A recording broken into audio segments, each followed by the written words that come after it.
Yo, yo, what up? I don't know what this music is. I just picked a random playlist.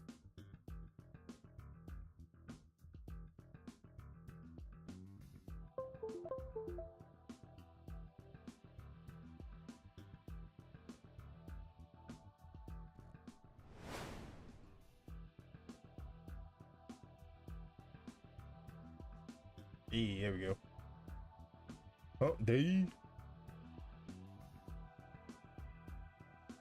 What up, y'all? So yeah, I had to pick some new music because all the music I've tried, well, not all the music, but the last couple of playlists I've tried, at least 1 or 2 songs would get flagged for copyright.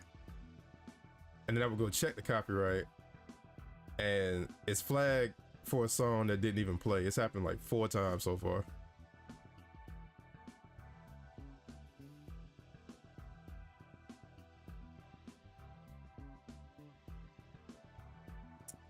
Let's see what we got. Doing some writing for my own project. Are you right? That's what's up. Tried doing some sprite work earlier, gave up on it. What about you? Oh, you did say you were gonna try to do some sprite stuff.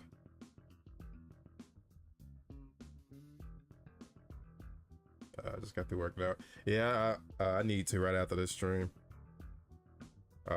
Missed yesterday.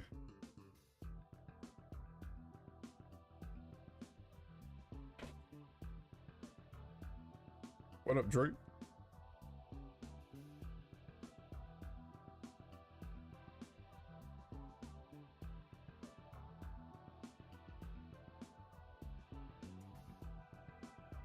All right.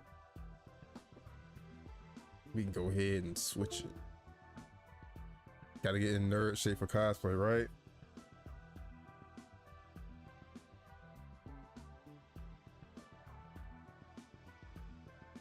What up, my boy? What's good?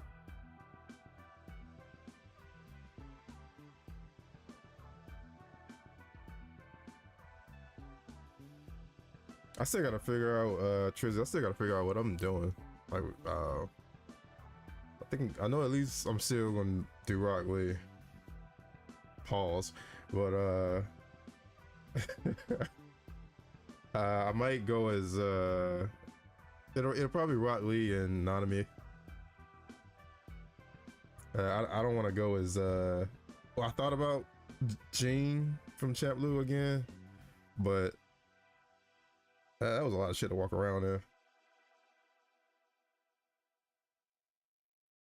Yeah, faking like I'm busy at work.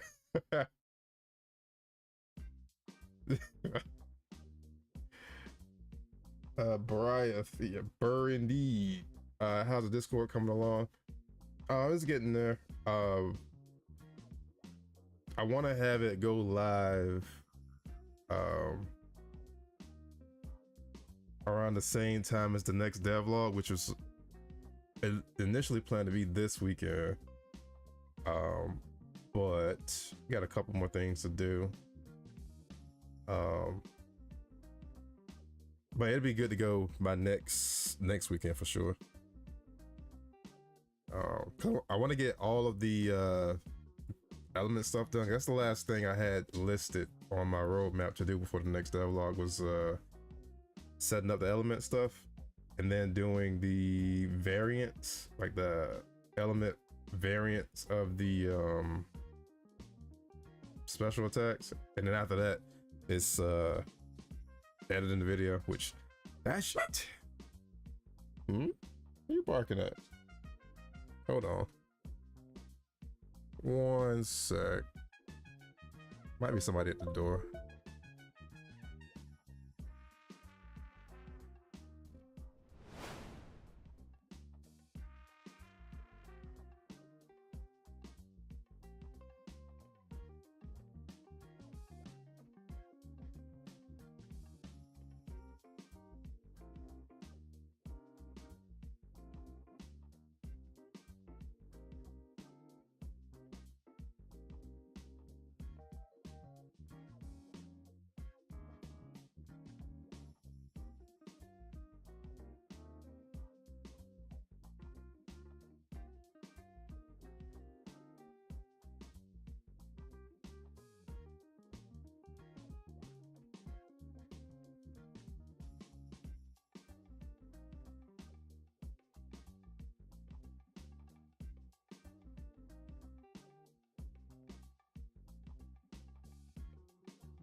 Okay, I guess my dog just barking at nothing. That was weird. Anyway.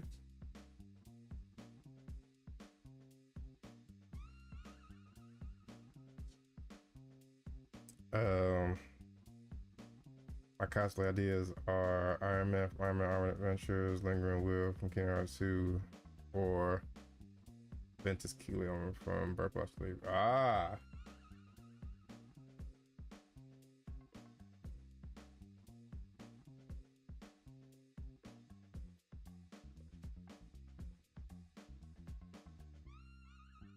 Speaking of BRRRR Sleep. Hold on. I don't remember where I put it.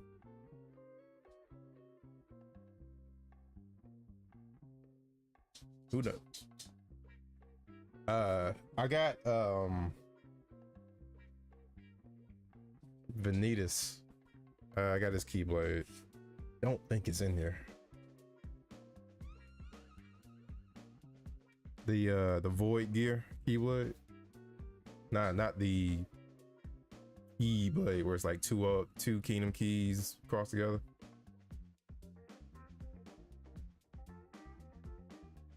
KC, how's it going? Yeah, if it seems like everybody's good. Everybody got some stuff going on.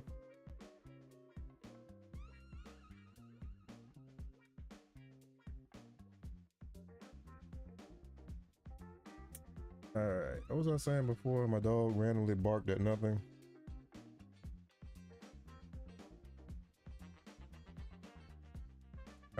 Void Gear, the red one, or his secret boss render version. That's white. I got the red one.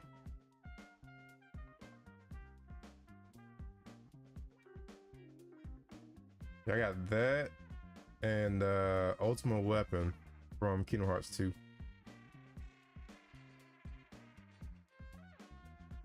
I want an Oath Keeper and Oblivion to hang up together.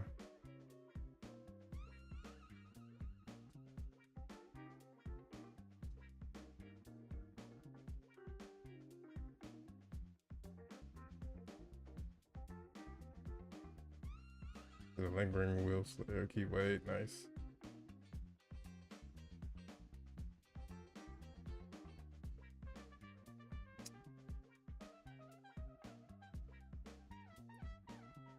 Yo, do you think someone could rip the model from Kid and print it? I'm pretty sure somebody will, or if they haven't already, like, someone probably has. 3D printing's been getting crazy. Now that you mention it, I saw a 3D printer earlier today that I've never seen a 3D printer that prints and colors. So that was kind of crazy. And then the model that they printed had hinges, so certain parts could like flap around, and it printed. Like I've seen it done where they would print each part individually and then put it together after, but this one printed and colored, and it handled the hinges so that the little Mega Charizard X that they printed, like the wings could flap, the tail could flap. It was crazy. Yeah, Dre, it is. Bad Tunes, what up?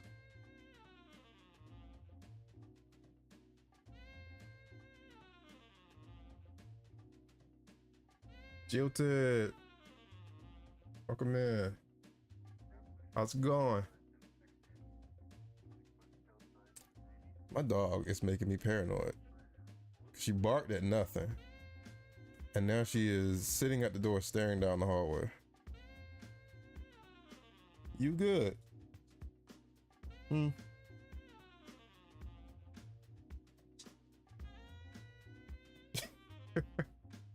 All right. Wait, I think it's this one. There we go.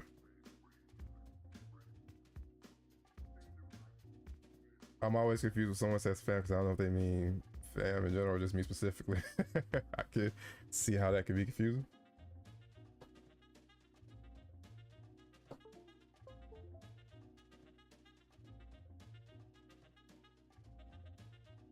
All right, so let me,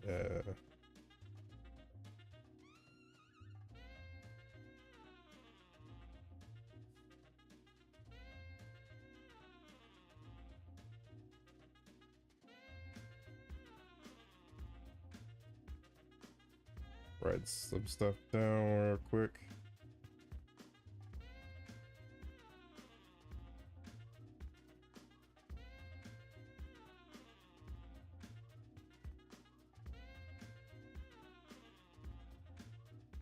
All right. Who is your favorite boss from the Zero games?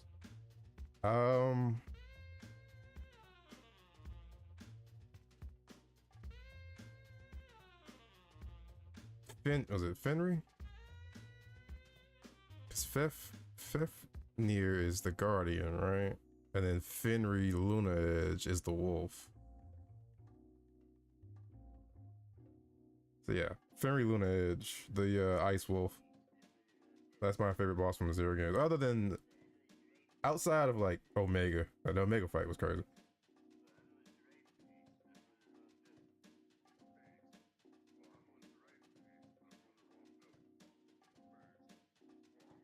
Now the Omega fight is just, it's a saber fight with another Zero. That's crazy. But other than that, like Fenrir.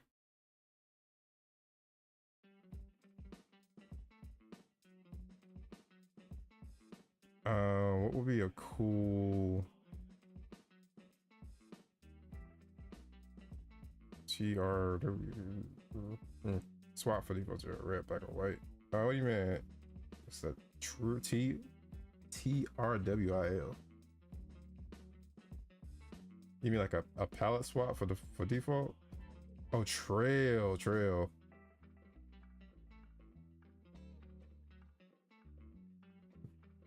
Maybe red or white.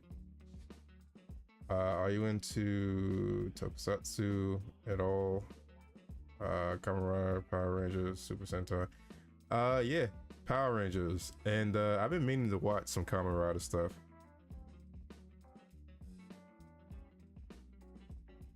Fafnir is the pinkish dude with the giant guy. Okay, so yeah, Fafnir is the Guardian. Got it. I wish I could find a Fafnir model for this project. Fafnir and Phantom are the only two I don't have as far as the Guardians go. Ayo, some 04 enjoyment. Yeah. Everyone keeps saying 3 is better than 4, but I strongly disagree. I like all of them, but 4,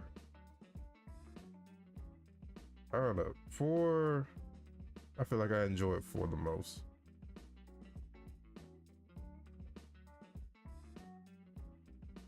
Do you think Capcom will make a new Mega Man X game? I don't know. We're gonna get anything Mega Man out of Capcom anytime soon. I know they did like a Battle Network collection not that long ago. But other than that, like I don't know if we're gonna get anything out of them for as far as like the X series. But they're focused on Street Fighter, Monster Hunter, and Resident Evil right now. So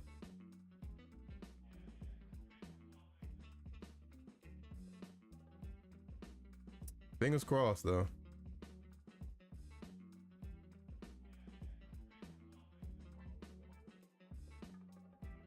It's still a shame when we never got a game where you get to create your own net navi. I agree. Kind of sucks.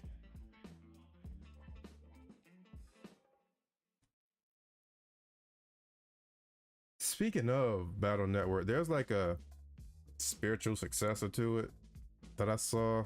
I can't think of the name right now. I saw it a while back when it was still in beta. But the combat system for that game is essentially Battle Network.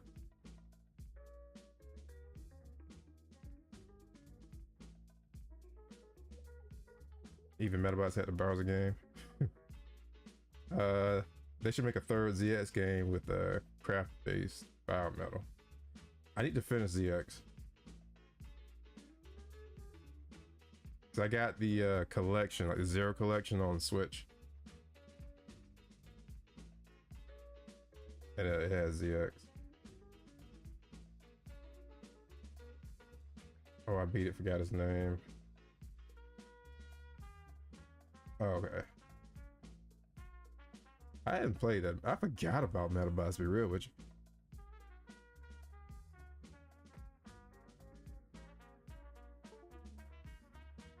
Do you have any favorite X armors? And why is this shadow armor? You got me. You got me. It is indeed shadow armor.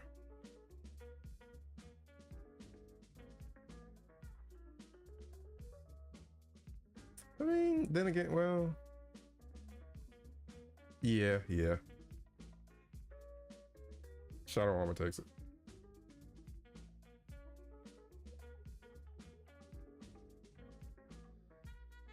Time to start implementing dual shotguns that would shatter wrists.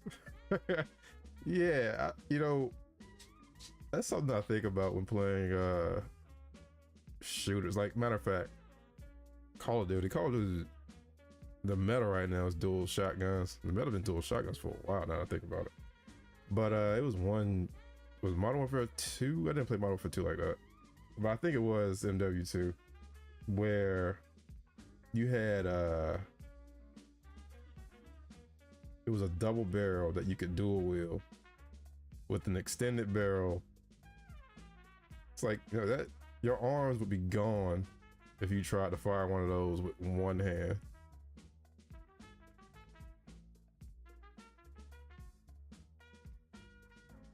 All right, so let's see.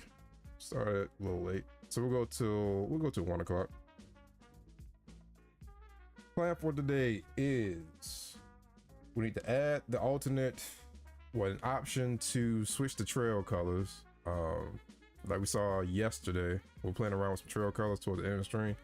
So I'm gonna set up an option to just toggle those on and off. We got freezing the enemy almost set up, like 90% done. Just need to set it where there's some type of visual on the enemy. Well, 90% is a bit generous. I'll say like 75. Because we don't have like build up for it, like a build up system, and which I'm still gonna leave build up alone for a little bit just for testing purposes. But we do need some type of visual on the enemy to show that they're frozen, and the animation, it pauses the animator on the enemy, but they still go to like the first frame of a new animation when they get hit, so we need to stop that from happening. And then the last thing is the aerial version of the burst attacks, which I think I'll leave the fire one alone. The wind one is good. The ice one needs a full change, and the electric one I have an idea for.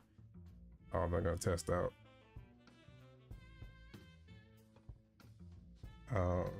Just realized I'm planning to add a Pandora weapon to my game, and the soft form and boomerang shit would work very similarly. I saw like object that follows enemies dealing a lot. I gotcha.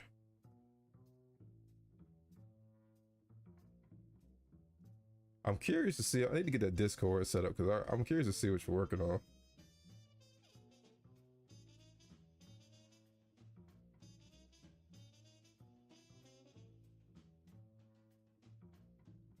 Hold on, texting.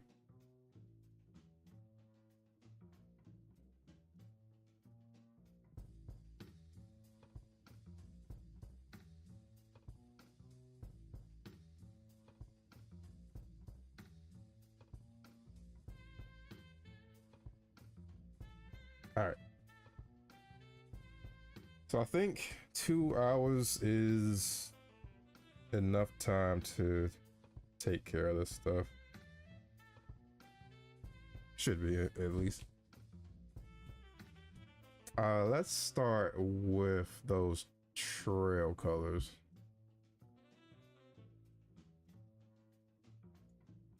which I have to tweak this.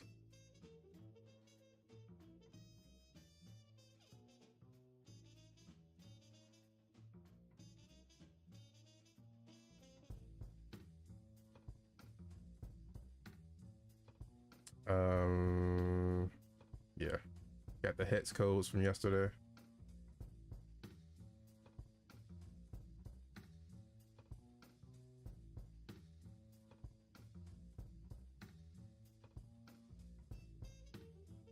I should have started mono develop. I keep calling it mono develop because I'm used to like when I started using Unity, it was on a Mac.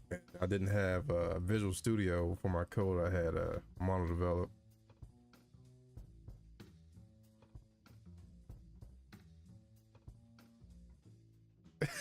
Legendary Yurinji. Oh no. I'm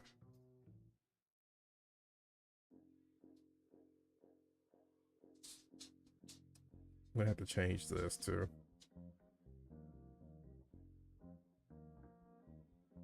All right.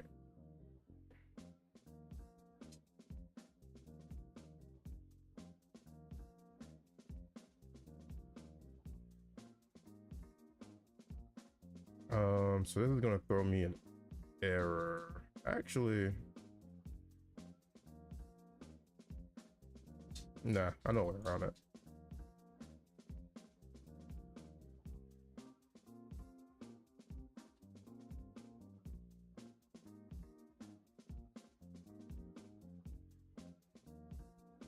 I'm not gonna spell that whole word out.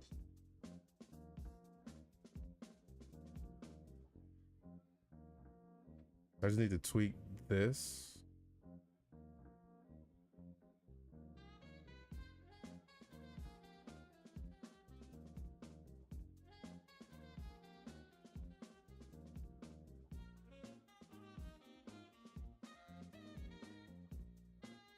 Wait.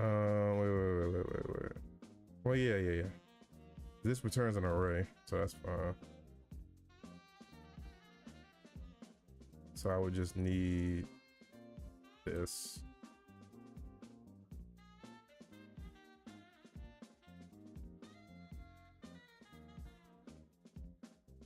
So yeah, we're checking to see if this is true. If it is, we get the alternate.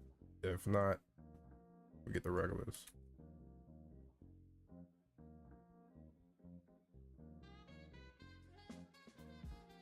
Now, and I shouldn't need to touch anything else as far as the color change goes. I still need to set up the like the UI. Oh, actually, as a matter of fact,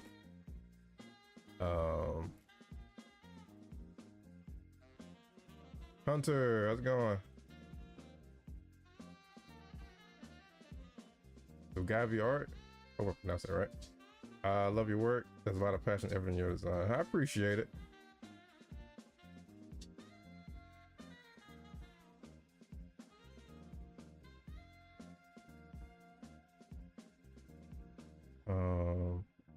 We could do public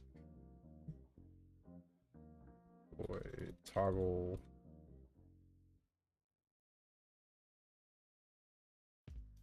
And then this would just flip it. But no, because the UI would use a checkbox. So we would need to actually take a parameter.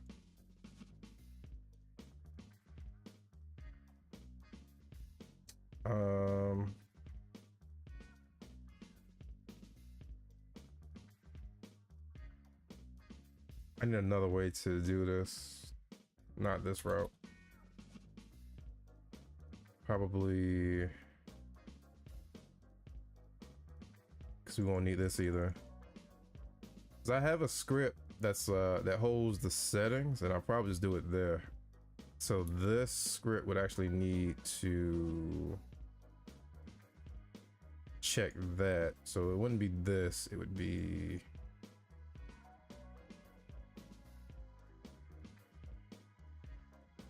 it's gonna be a long line. Use alt check.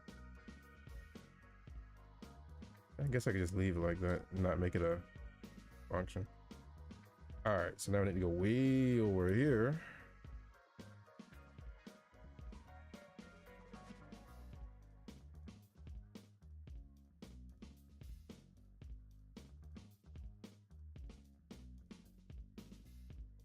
I could make it a static, I guess.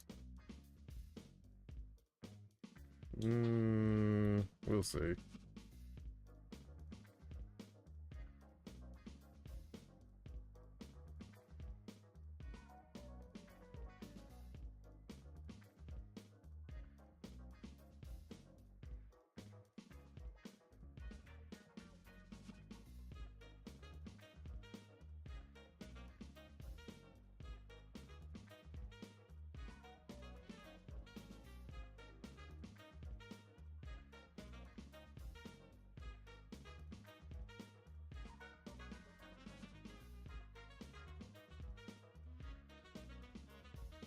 Then, in that case, okay.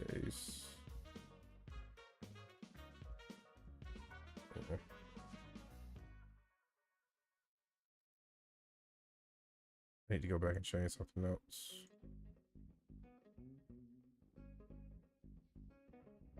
It would just be, since it's static, I don't need to do all of that.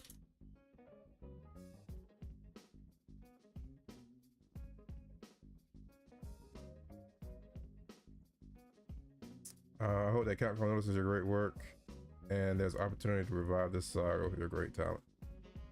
I hope so. I hope Capcom, if they do see it, I hope they at least see the support it gets from everyone. So maybe they'll realize, oh, maybe you know, the fans do really want some Mega Man stuff. This is Java, right? It is C#.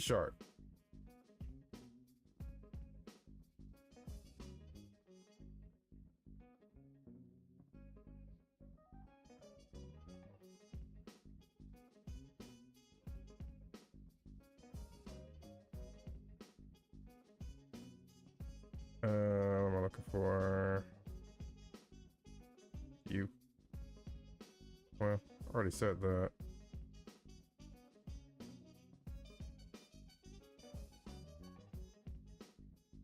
So we should just have to go to this now.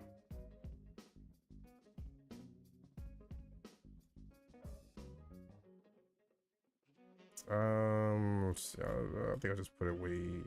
I need to clean this up.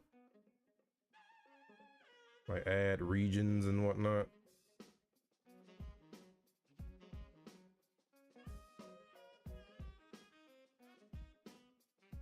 Trying to find the function that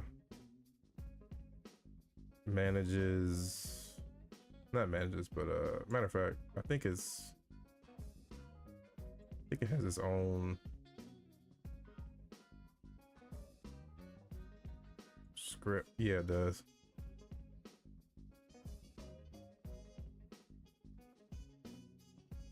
Would be cool to see Capcom do a Mega Man game using an indie dev team like what Sega did with Sonic Mania. Yeah, Sega made a good call with that, because Sonic Mania is a good example of the fans know what they want.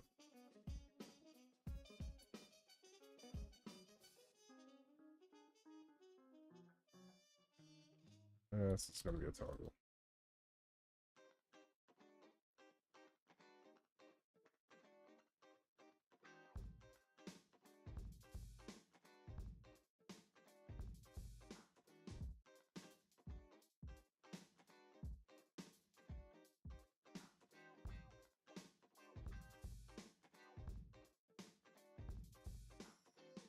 Okay, that's that. Which leaves adding the actual toggle. Just managed to make the boom ratio kind of OP. What did you do? It allows enemies to fly indefinitely. Oh no.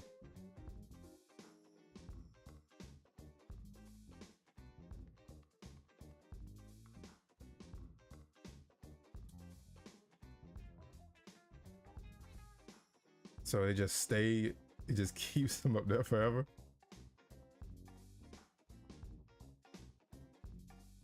You know what? It's a bug, not a feature. Flip that. It's a feature, not a bug.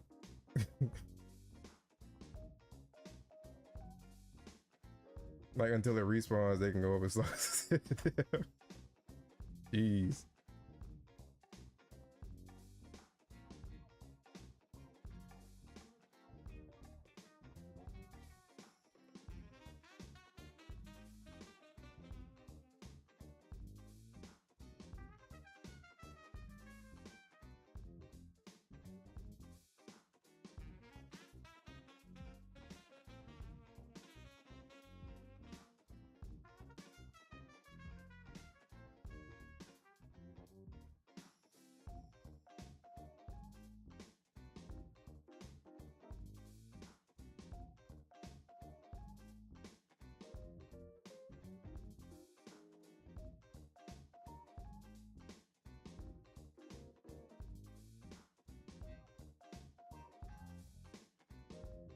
Wait, the dynamic one.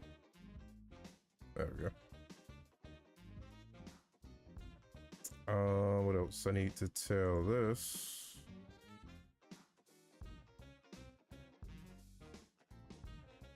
And I just ruined it with misinputs. 722 hit combo. Jeez. You're playing Killer Instinct at this point.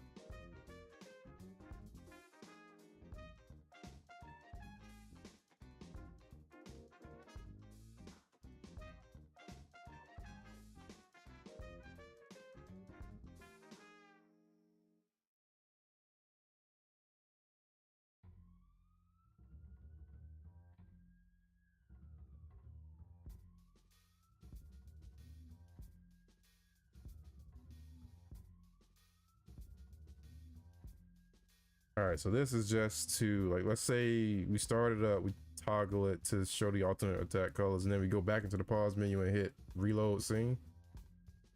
This is just to update the UI to show that setting when it refreshes. All right. Only thing left to do now is just put it over here. Unless there's an error somewhere, which, okay. But I don't see, oh wait, it's right there. Just gotta put you right there. Done with this.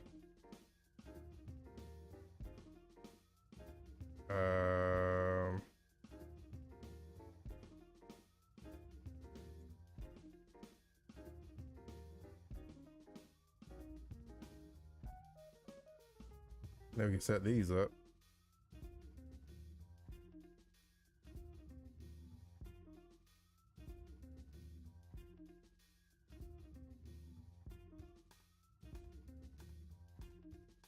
That's not the, well, yeah, someone did mention a blue. So yeah, I don't have the hex code for the what was the color called?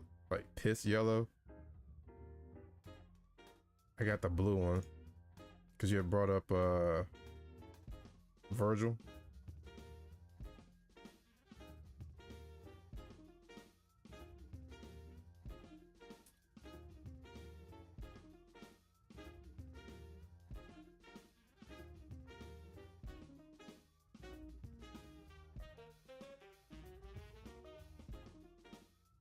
Oh, we didn't do one for Thunder either.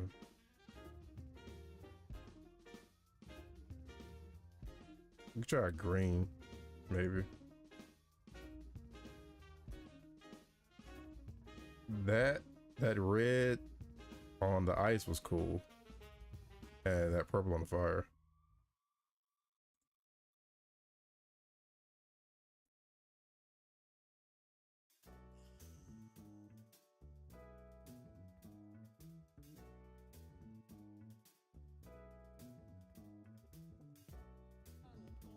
Oh, they're the same one. I think I messed up when I copied these yesterday.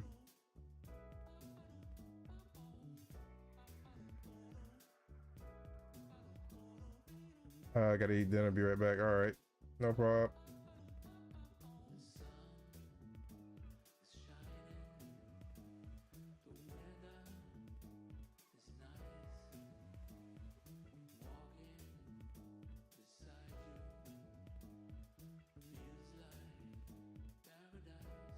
I'm back. Welcome back. So we just finished the first thing on the list of stuff to do, which was I don't think you were here because you were streaming towards the end of this stream, but Fitz had came up with the idea to try some alternate attack colors to contrast like the blade trail and all that. I could show you better than I can explain it.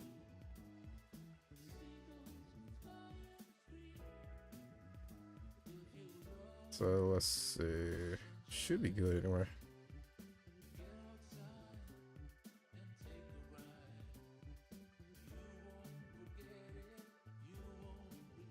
What is this song?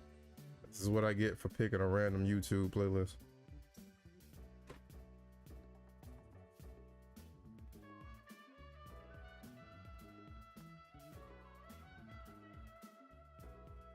Demo the Dark, you, what up?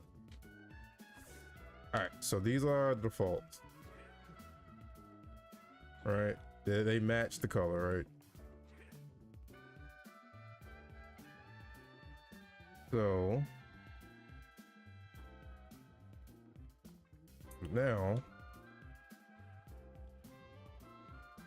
there's some alternate colors. Let me go over here in the shadows so you can see it better. This one I actually like purple for the fire one. Oh, that was cool. We didn't pick one for this. This one though, like the contrast for this one, crazy.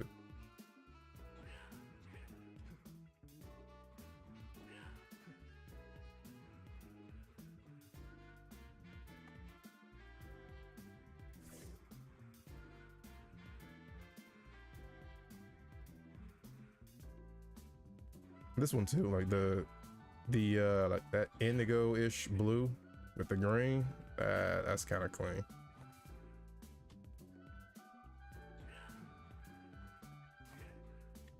Why is it red? We were just testing out like some color theory stuff. The contrast is to me at least, it's more visually appealing.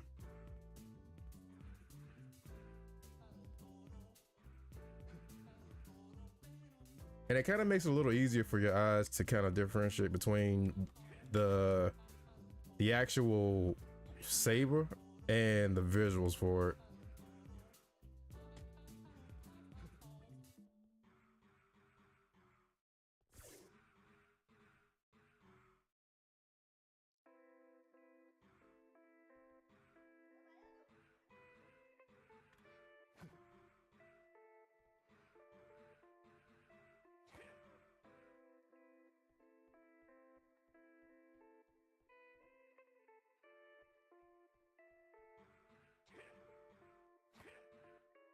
But it only affects the trail and the little slash particle. So if I were to hit the enemy, it wouldn't the impact particle doesn't change. Same thing goes for the shield, I think.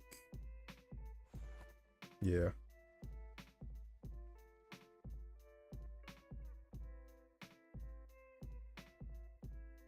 Was fire purple? Yep.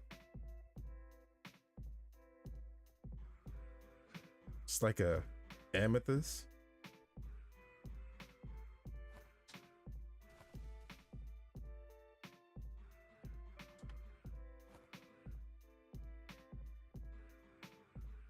And and I don't mind it. Like,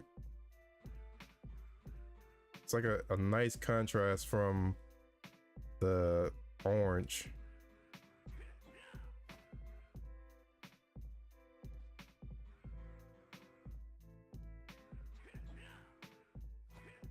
But I didn't want to make it a permanent change, so that's why I added this, so that way we can flip back and forth. That's dope because purple fire is hotter than orange, so it's like swinging it makes it heat up. That's a good point.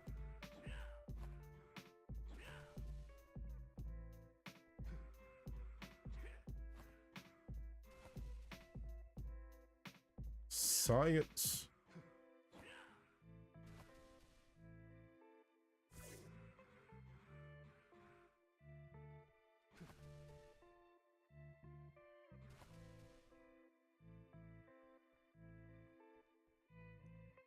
Can you give Zero a cool bug style EXE scan?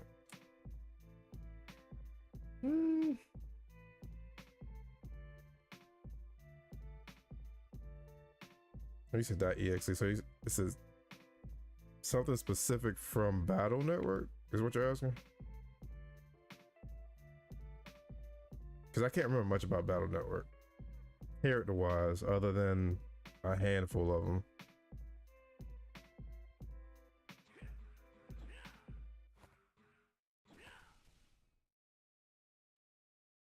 All right, let's cross that off the list. It's one down.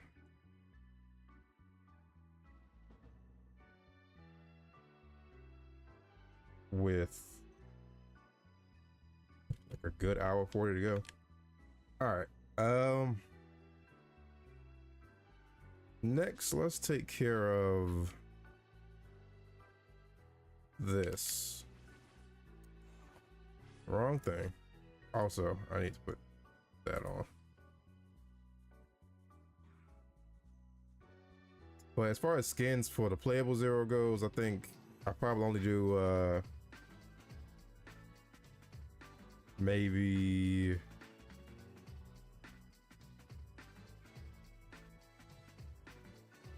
OG Zero from the X games. I think I want to save the black armor for Omega. What was I gonna say? Okay, so yeah, so this kind of works. They freeze in place. I see a new arrow down there.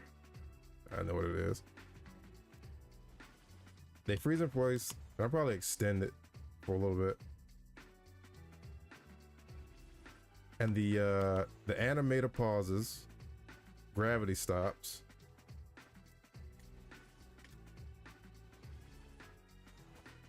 And if you hit them, gravity cuts back on, or physics in general cuts back on, and the animator stays paused. But the problem was the animation changes. So we wanted to be stuck in this animation, not switch animations after getting hit. It's amazing, appreciate it. Fluid gameplay, keep up the work. I'm trying, but I appreciate it.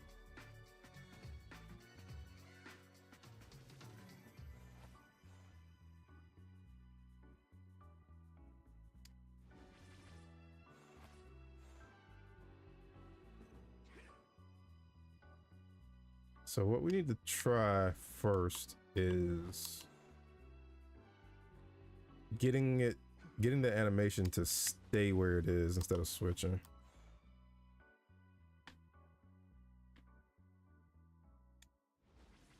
I can better show it down here. See, he was still frozen, but it switched to like the first frame of two different animations.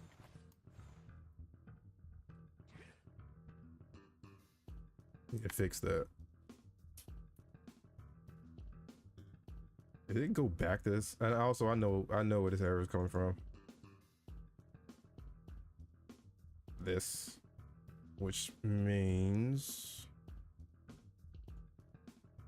that you don't know what your rigid body is? You don't. There you go. So that should fix that.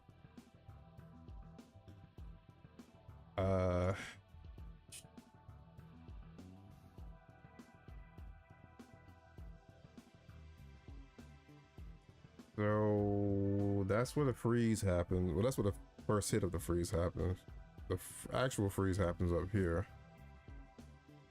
And it handles animation before the freeze because I wanted it to initially switch into like a reeling animation, like when he gets hit.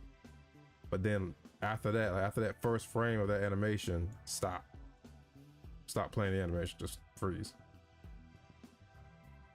Then the second time he gets hit, it does this, switches the animation again, but he's already frozen, so the animator's paused, so it just switches to the first frame. So what I need to do is this line, which I'm gonna have to do that for each of these states. Is this song twice on this playlist?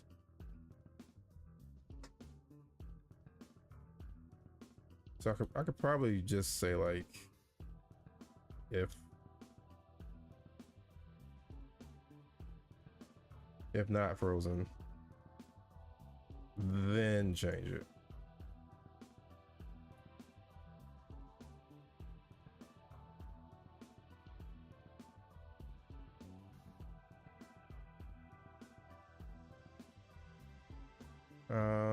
Unless, no, it should be fine. It should be fine. I'm also going to extend freeze time to like 5 seconds.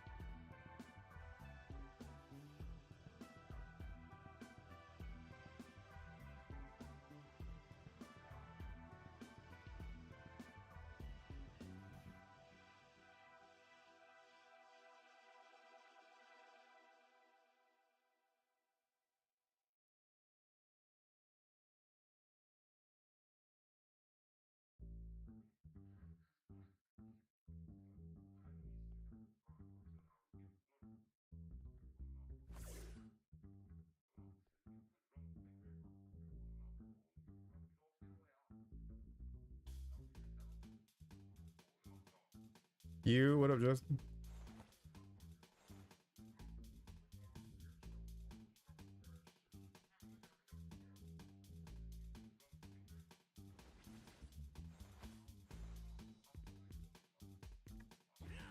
Ah, there we go.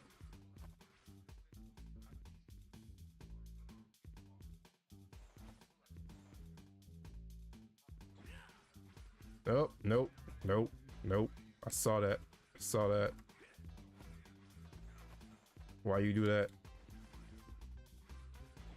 Retaliatory combo. Alright.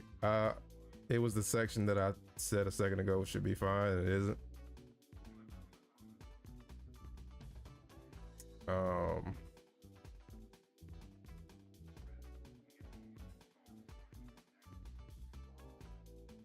Which I don't think I can. Yeah.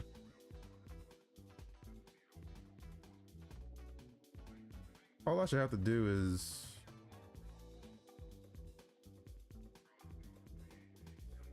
just not.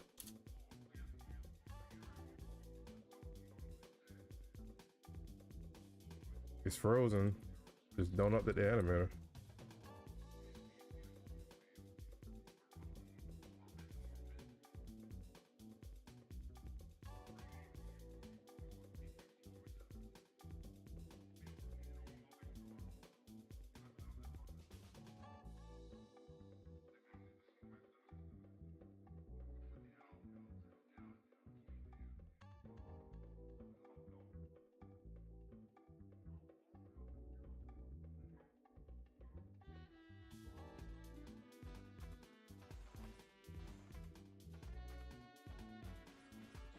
I still did it. Hmm.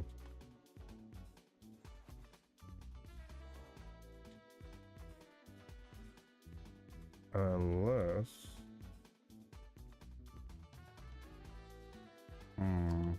Need to see something.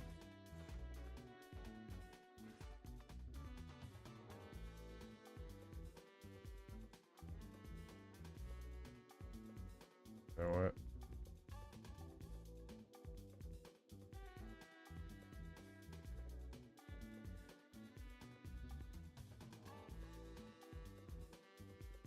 Oh, wait. I think. No, because the first one did it too. Let's see what we're looking at. He's in downed launch.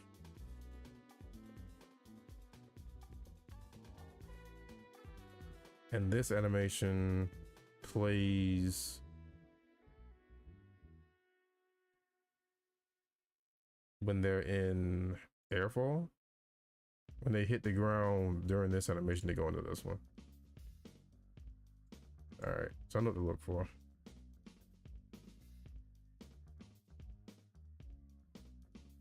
That.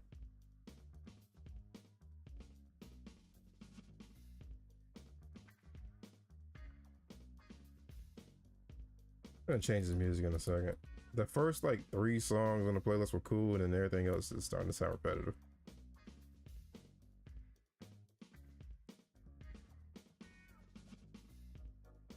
Need to find something that won't get flagged. Which is crazy. I'm still trying to figure out how in the world did I get flagged for songs that didn't even play during the stream.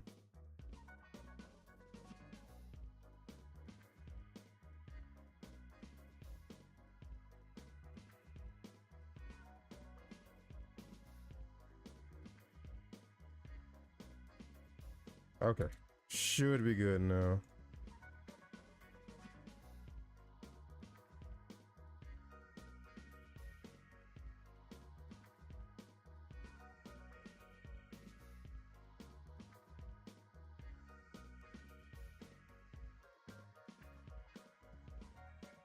Lightning Blaze, man, you're insane. Love your idea. Really got inspired from your gaming idea. I appreciate it, man. I'm glad to be able to inspire other devs to try out new things.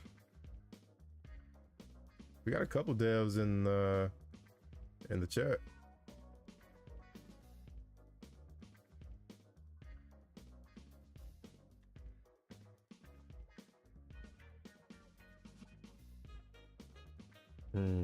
All right. 0. That's there you go. There we go.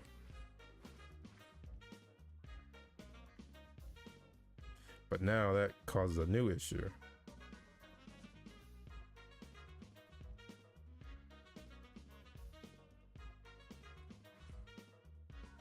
And the reason for that is because the code that tells it to switch between a falling animation to like bouncing off the ground or something, it doesn't just check if they're in contact with the ground. It also checks to see the velocity in the Y direction.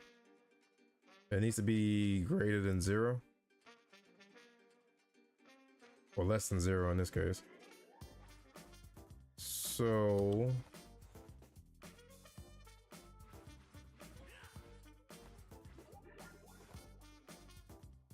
because you see it worked there because he was falling as he broke out of the freeze. But if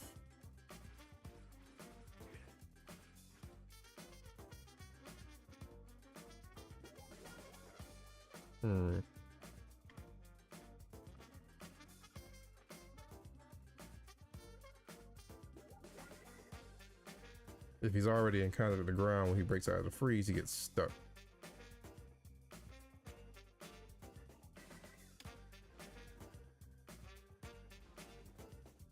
Sir, get up.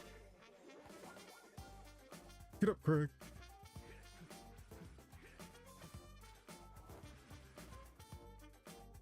Yeah, that's exactly what's causing that.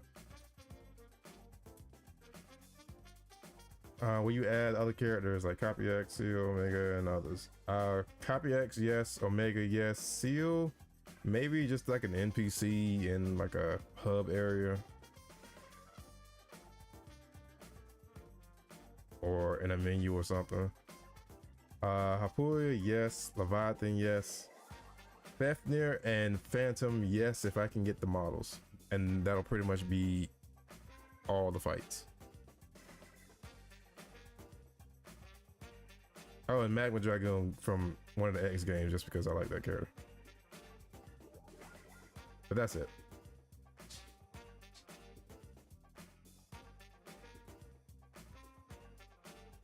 Like, if I could have all Mega Man Zero bosses, that'd be great. But right now, it's just Leviathan, Hapuya, Copy X, Omega, and I want to do 2 more because Copy X and Omega will probably be exclusive to the Patreon supporters. So I still need 2 more to have like 4 boss fights for everybody else.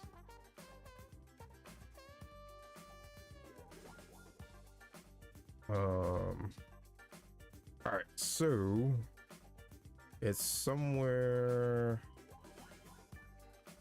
not here.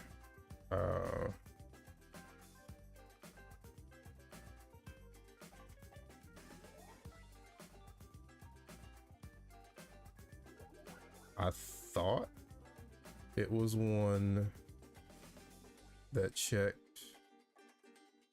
because it only checks for grounded.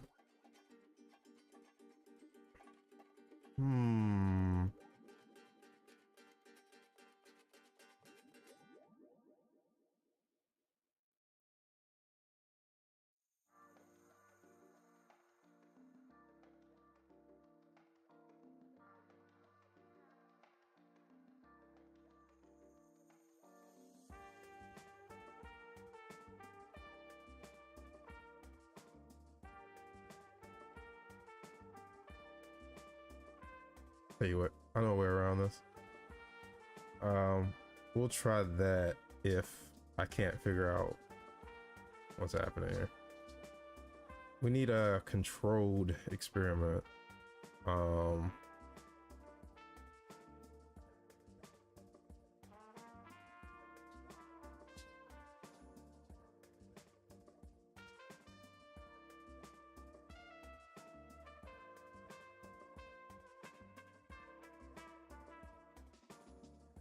So let's see. I'm gonna freeze him and then hit him with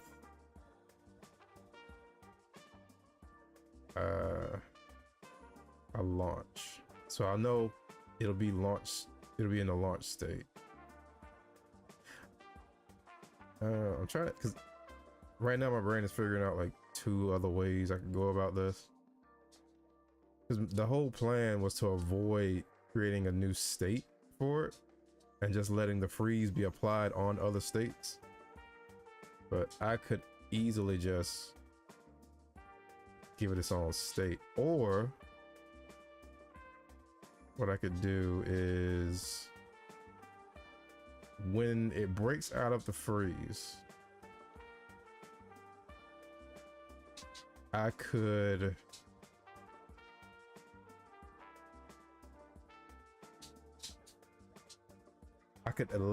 let that breakout hit the enemy. Not necessarily hit him. It could do like 0 damage. But it could hit the enemy. What are you doing? You're bumping into the microphone.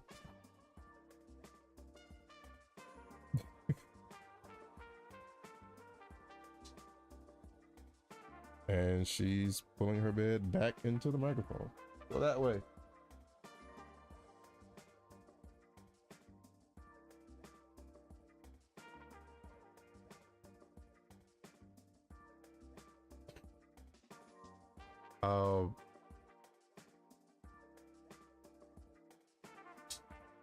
We can try that.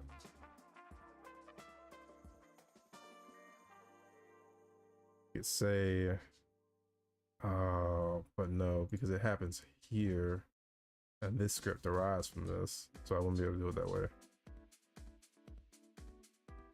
Unless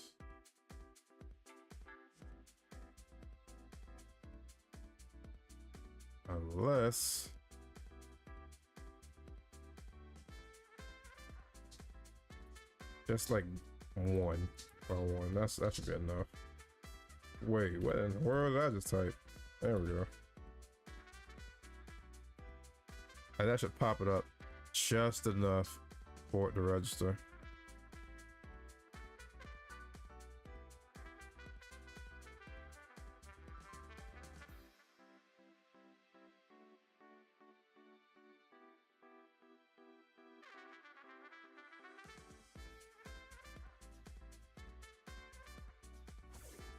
Well, let's find out.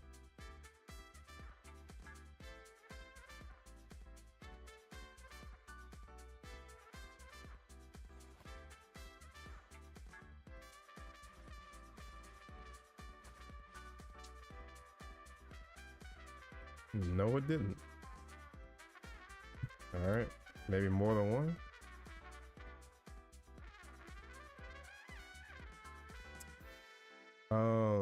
Matter of fact, I'm gonna overdo it just to find out.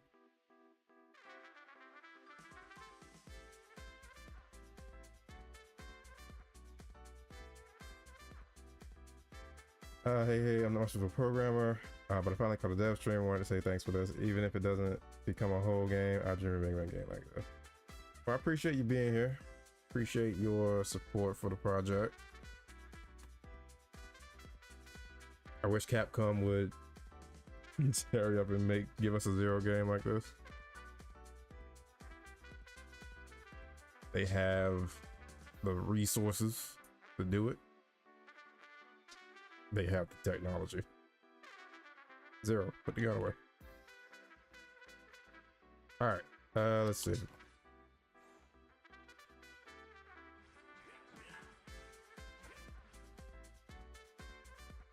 Oh, it doesn't pop up at all.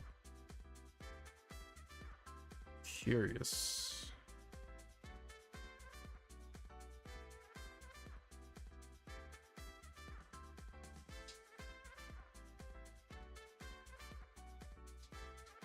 Curiouser and curiouser.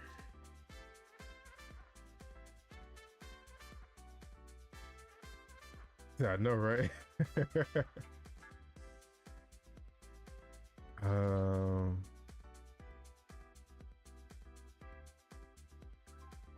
Oh, that's right, because it only applies that if it's like a specific state. So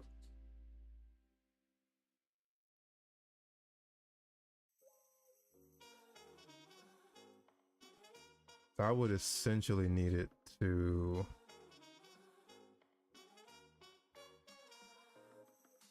this happens as normal. Like with the string that I just did, it ends on, it does a launch and then the second hit is actually a knockback with 0 knockback. It's just to get him into that twirling animation, which means it's currently in knockback state.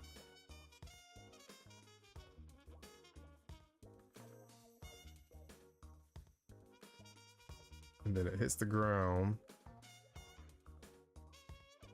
but he's frozen, so it doesn't go into, oh, it tries to go into this, or it does go into that. It just doesn't play this.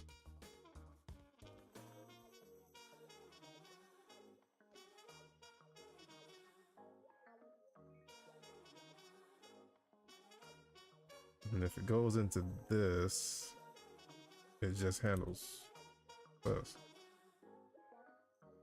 So what is happening here? Unless he's not in this state.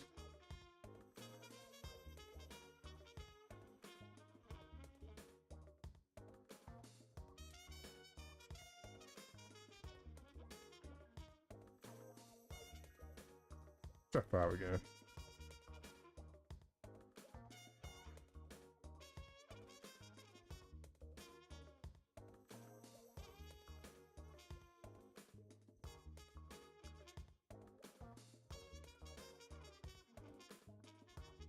I don't want to leave. I definitely don't want to leave this bug in there. Like some bugs, yeah, as y'all seen, there are plenty of like other bugs. This is one of those ones where I kind of need to handle it then and there.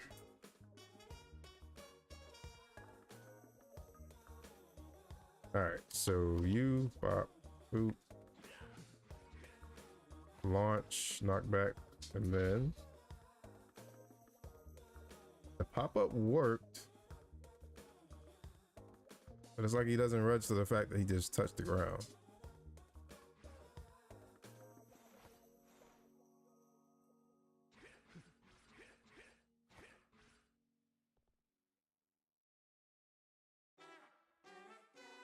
Interesting.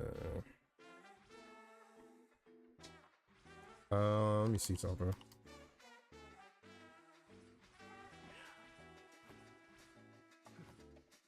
That's a knockback. So it works that way if he's high enough when he unfreezes.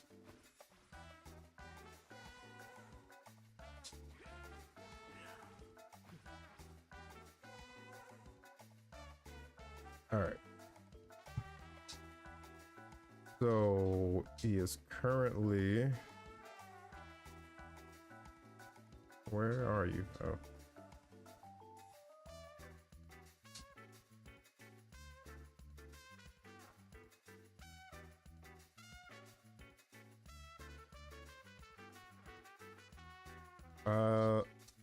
So he's currently in hit down.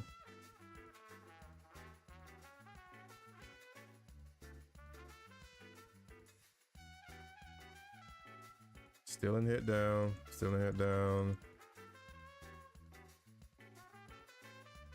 Flies at the ground and nothing happens.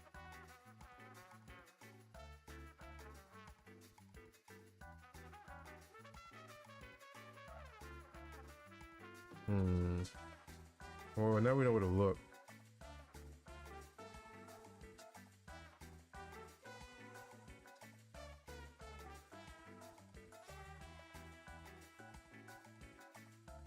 So he goes into this. Wait. Why did he go into that actually? Oh, because of this. Wait, he thinks he touches the ground from way up there?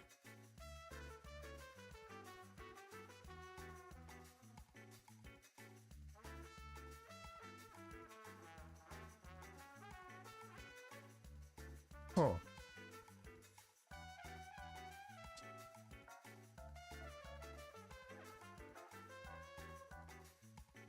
Okay. I think I got it. I needed to hold off on changing the state too. So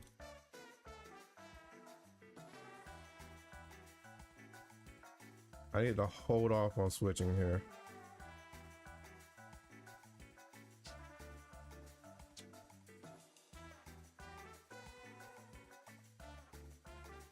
He needs to stay in knockback because what happens is, hold on, get back. It needs to play this animation to get up. Problem was I was stopping it from going into this animation, but allowing it to go into the state after the animation.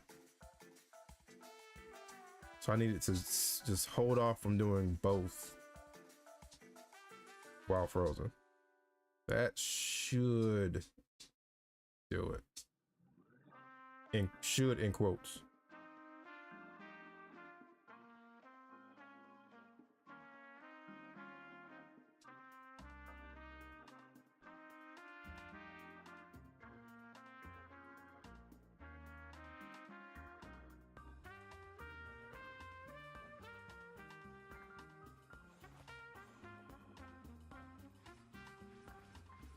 Same string.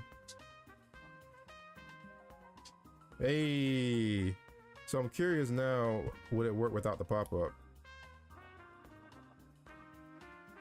And I'll probably have to change this one too.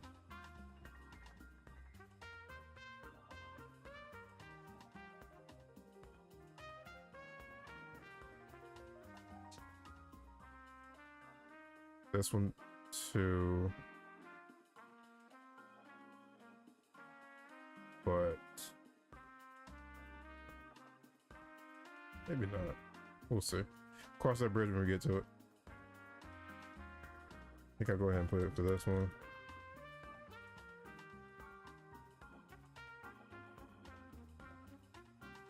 And let's get rid of that pop-up.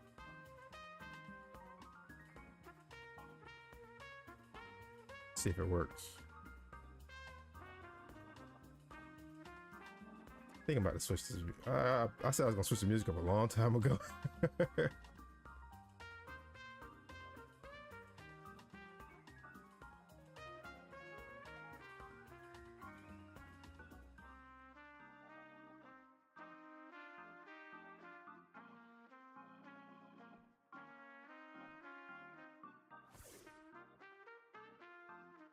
Wait. I also need to set up like controller support for UI. That's something I actually never done before.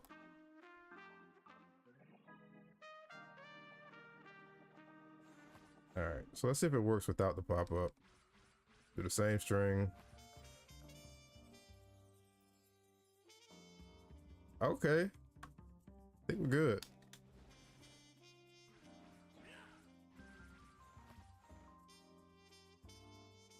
Oh, I can't double jump.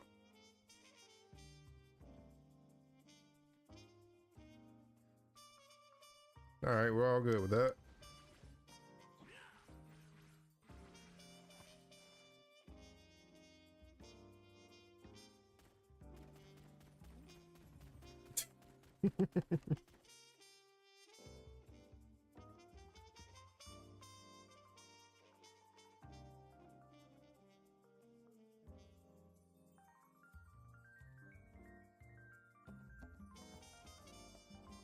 All right.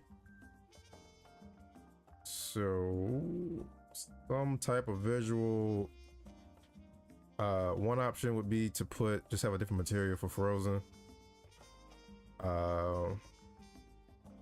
Another option is an asset I need to test out. It's called mesh effects, and I know they have a frozen one. That's an option. Decals are an option.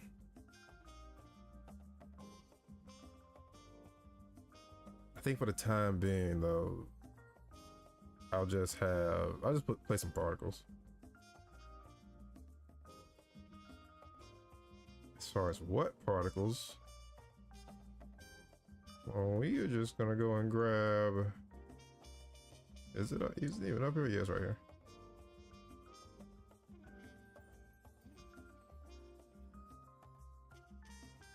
Get like the dry ice effect.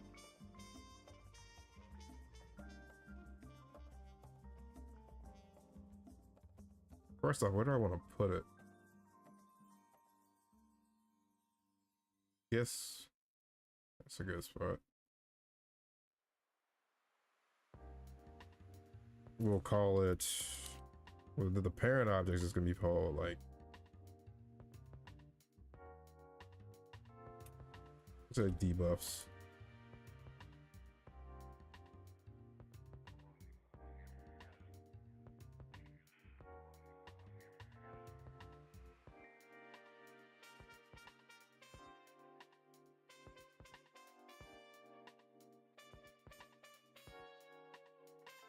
All right, couple things wrong with what just happened. So let's see, shape spear.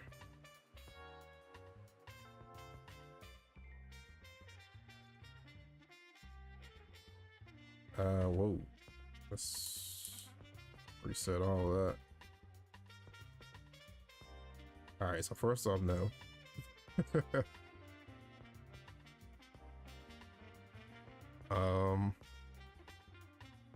Speed, definitely not. It's like 3 to 5. I want that to loop. So maybe not as many.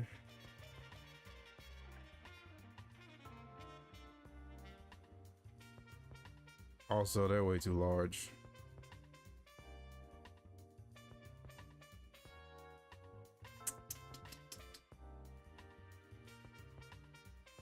Try that. Maybe spread them out a bit. Wait, why are you flat?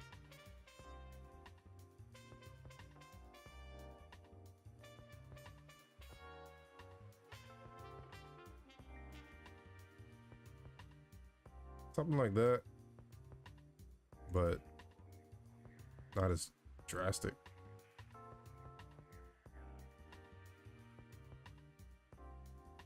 So probably a little transparent, just a tad. Make them smaller. Smaller.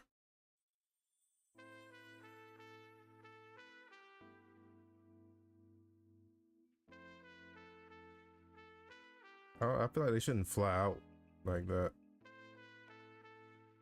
And they don't need that much gravity, like upwards gravity.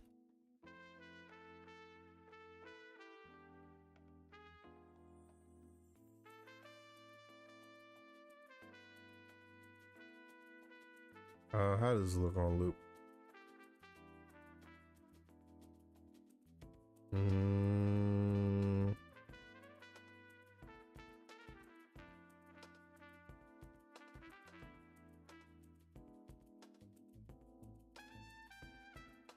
Speed, let's crank that down even more.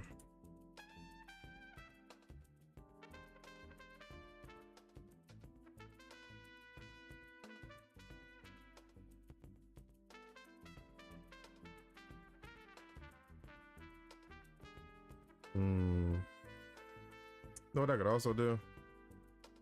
Just to see how it looks. For shape, instead of spear, I could do skin mesh renderer.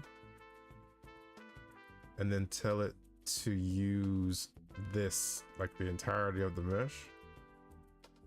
I don't know how it's gonna look though, so let's find out.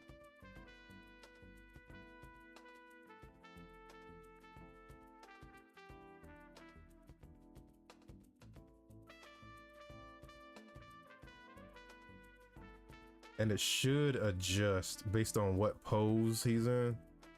It should adjust itself.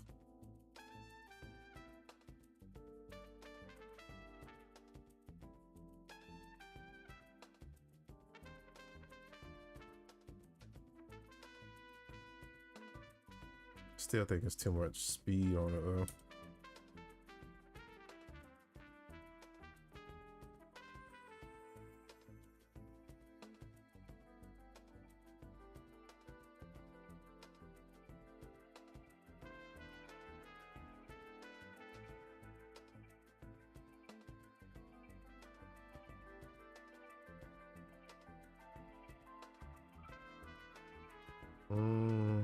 We can roll with that for now.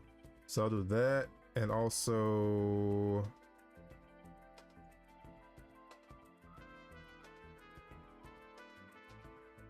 some snowflakes.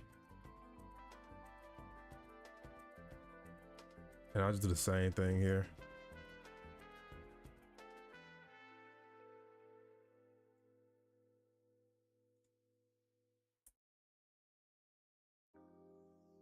Too much? But is it though? All right, so that's set to burst. I don't want that.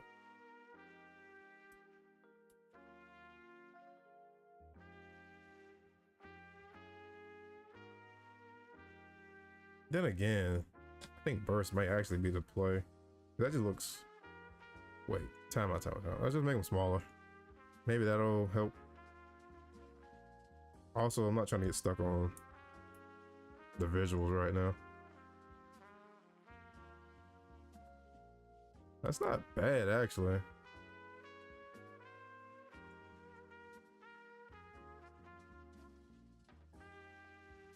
Like, combine them together and it looks like this. I feel like they should linger longer though, the snowflakes.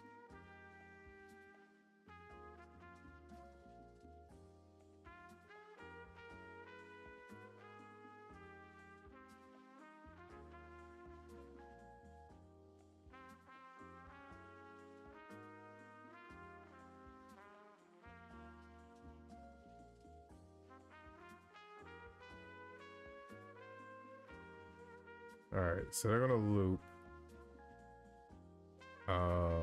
But I don't need you to play on awake. Also, just to make my life easier, come on. Do this. Purple squares of death.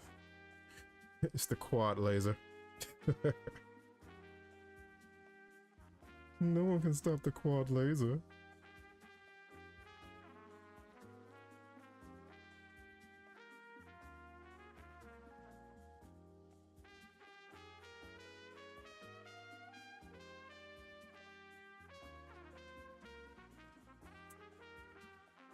All right. So all I'm gonna do is set this up where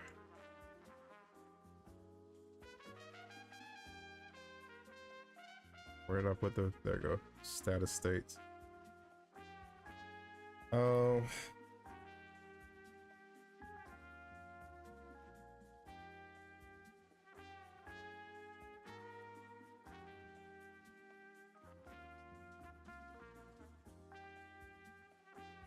Frozer. Frozes, come on now. All right. So when the freeze happens, we'll say particle system frozen dot play.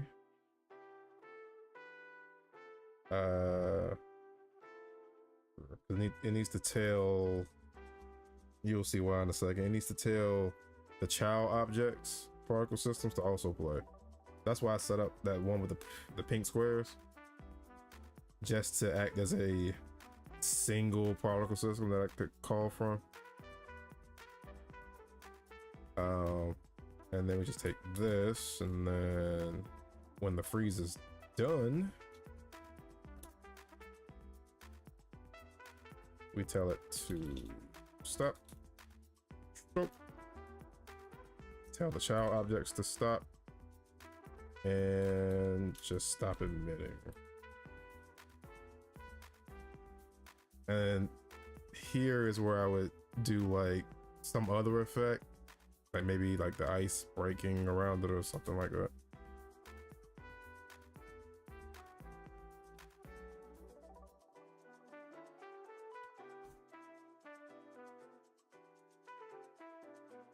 Boom. So grab you.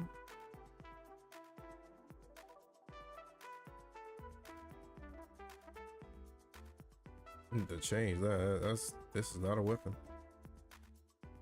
Override, apply all. If this works, then we good. We can move on to the last thing for Jay. Let's find out.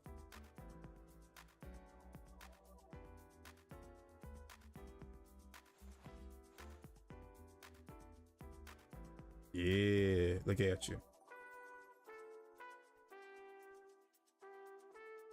That's kind of cool that it stays in place, but I'm curious. I feel like I should just make them vanish instantly.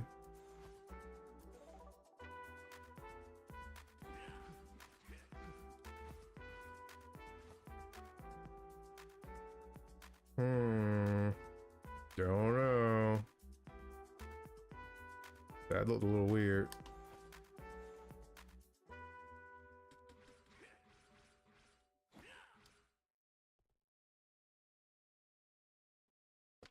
looks a little odd. I know what's causing that though. It's hold on. It's simulation space. Need to be set to local.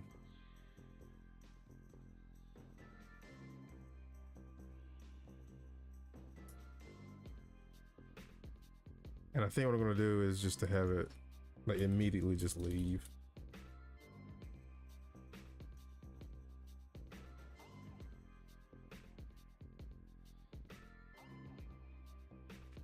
And then we can have some other effect, like maybe some ice shards popping off of them and flying away.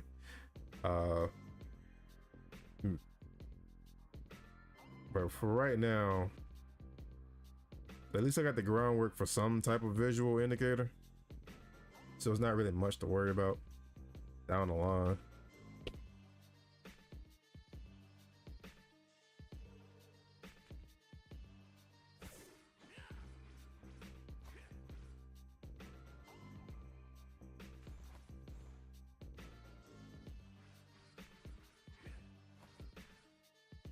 And then it should just go away.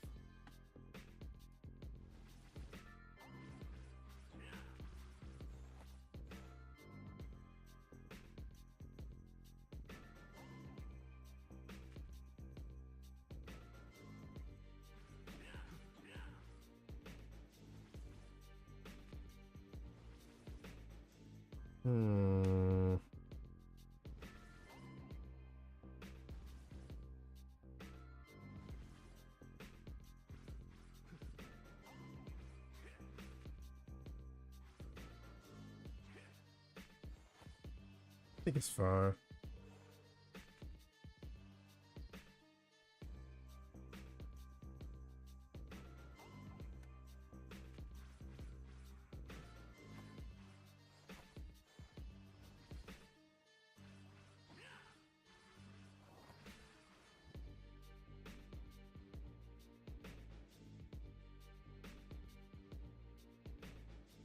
Yeah, I think that's fine. Okay. Whew. 2 down. Last one. Got just about an hour left to get it done. All right. You know what? They can flag my video. I ain't trying to hear his music no more. For real, for real. Hold on.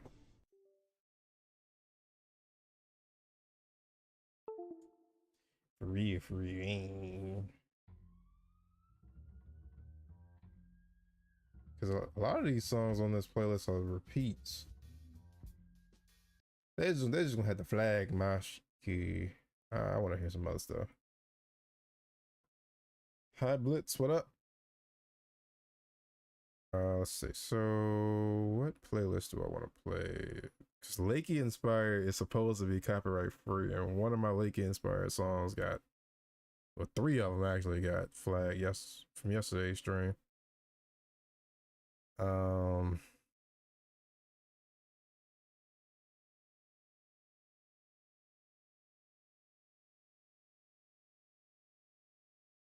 We just gonna play Lakey. Or better yet, we could play some video game stuff. If that song that got flagged plays, I'll just skip it. So I've been finding stuff for some time. How's it going? It's getting there. I'm not done yet. Just need to pull something up here.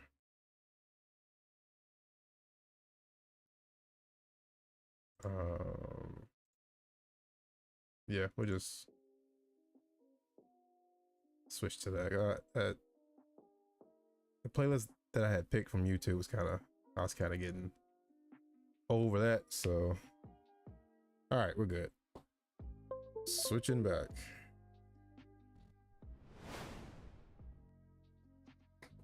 Django, oh, you changed the name. No, you didn't miss it. I just needed to switch the music up.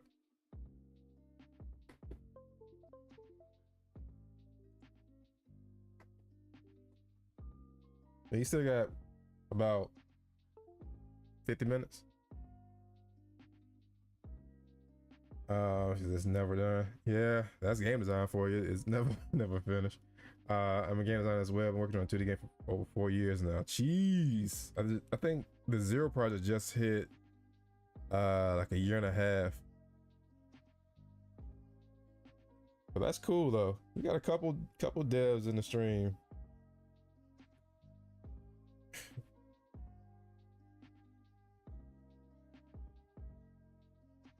Avengers assembled. Bet, and yeah, can have a whole government out there. Right. You gotta be careful with that.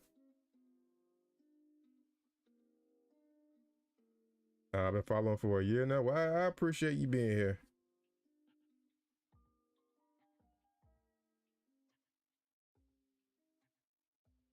Do you have anything, High Blitz, do you have anything public about the project you're working on? Because I'd like to see what you're working on.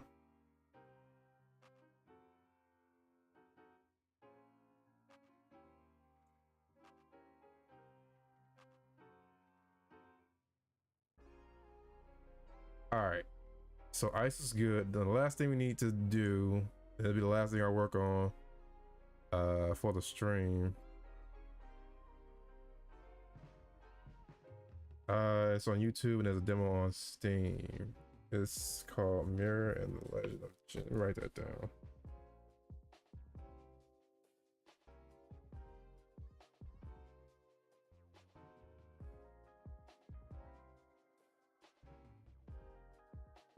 All right, I'm gonna check that out after the stream. You said 4 years. That's some dedication.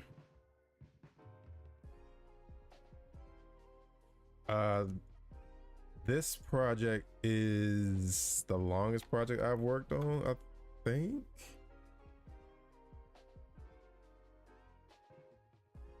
Almost. There was another project I worked on for like 2 years and then scrapped at the end of the 2 years because I didn't understand how netcode worked. Yeah, I was working on a third-person shooter. It was like there's a lot of games that are kind of like what it was. I think Spellbreak was one that ended up coming out. And I was like, damn, I could have beat Spellbreak to the punch had I like continued with that project.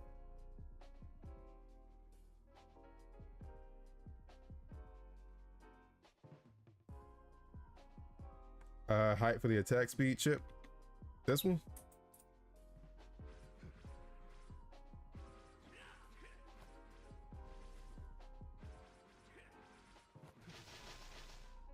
That's crazy. Wait. It's crazy with this.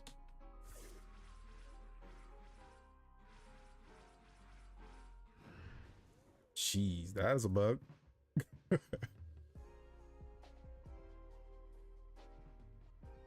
But dude, you're doing some wizardry. Yeah, I'm learning as I go with a lot of this stuff. It's fun though. I'm enjoying it. Man, I say the same thing about other devs though when I see the stuff they work on. Like, I feel like with the stuff I see them do, I'm just like,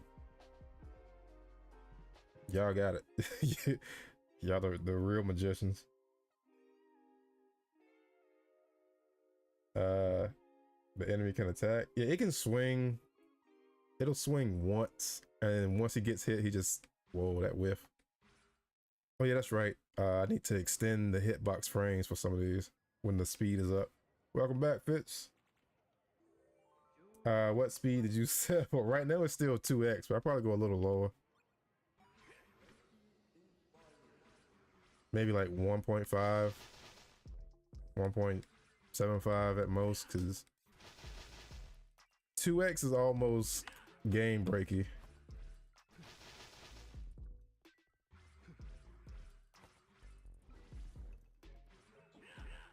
See what I mean?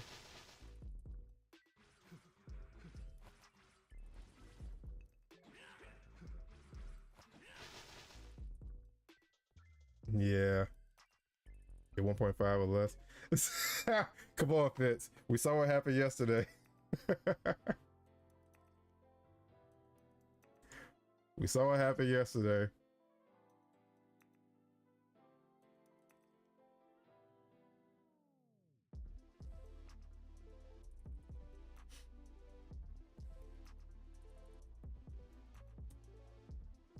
But for the people who didn't see what happened yesterday, this is what happens when Zero's attack speed goes up too high.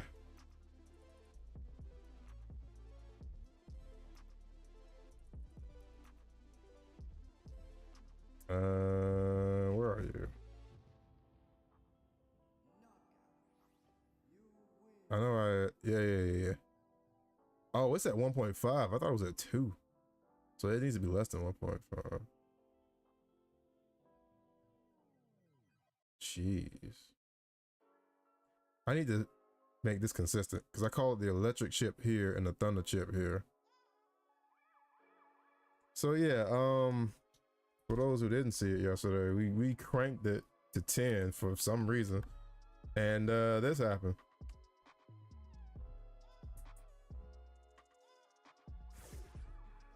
Like, it was so fast that I can't even spam the button fast enough for the input to register.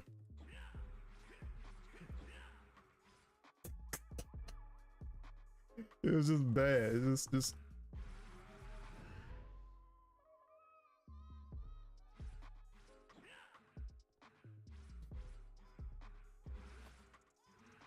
so let's crank that back. So let's try 1.3. I think I saw someone say yeah, have it say 1.3. It says Zero, stop shaking your face. If the player can't handle it, so at that point it's a skill issue.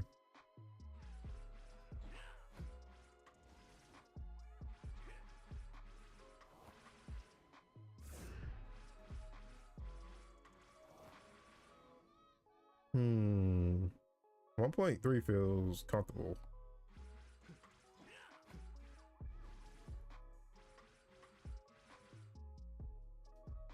Yeah. I think 1.3 is good. Appreciate that.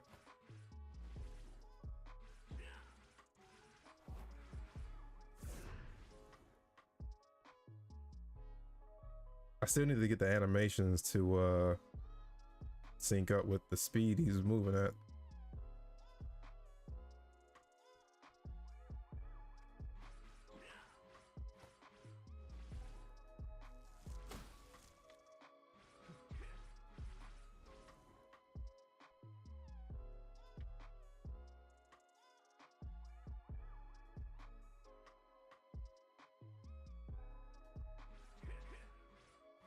And then, so the second and I think the fourth attack in the string whiff sometimes when he's faster.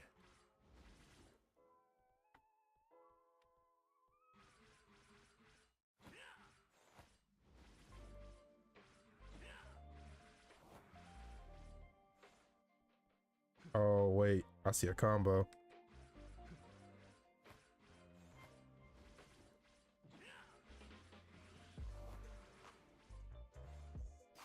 Ah. What if I jump? Whoa. There we go. What if I jumped and did it?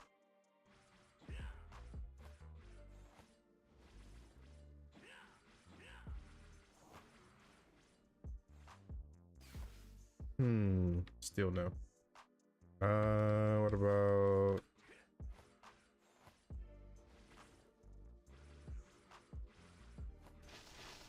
What if I didn't finish that?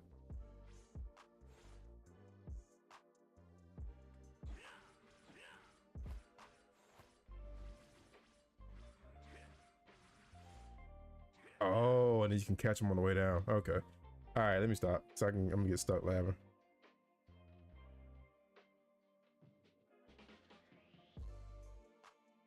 All right, 1.3, 1.3. Cool. Save. See, I remember that time.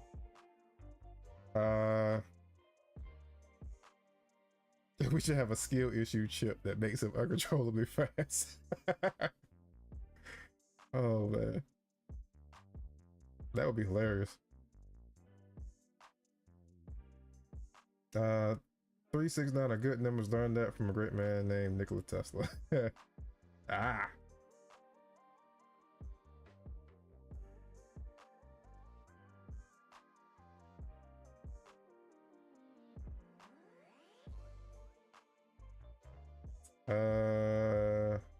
I don't know how to pronounce that. Audioretus? Audioretus? Forgive me if I butchered that name. But how you doing? Kusanagi, will there be a section where you can pick a weapon stolen before entering a mission? As of right now, I hadn't thought of anything like that. Right now, it's just, you just take what's on the enemies during the mission. Maverick the Merciless. Can he sideways dash mid-air, mid-combo to attack him from the side in case you're attacking a boss and the boss does have like a giant laser where you're at?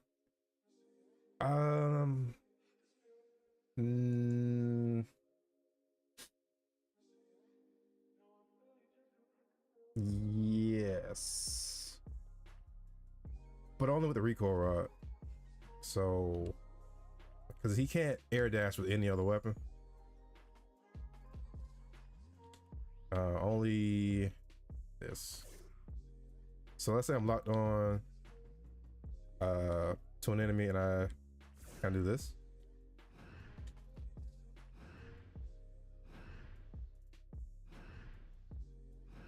So I can kind of go where I want. But I did make sure to set it up so that if you're not pressing any directional input when you do the air dash, he'll always go towards the target. Ow. Rude. All right. Sir. But the reason I set it up like that was because this, just to make that follow-up easier.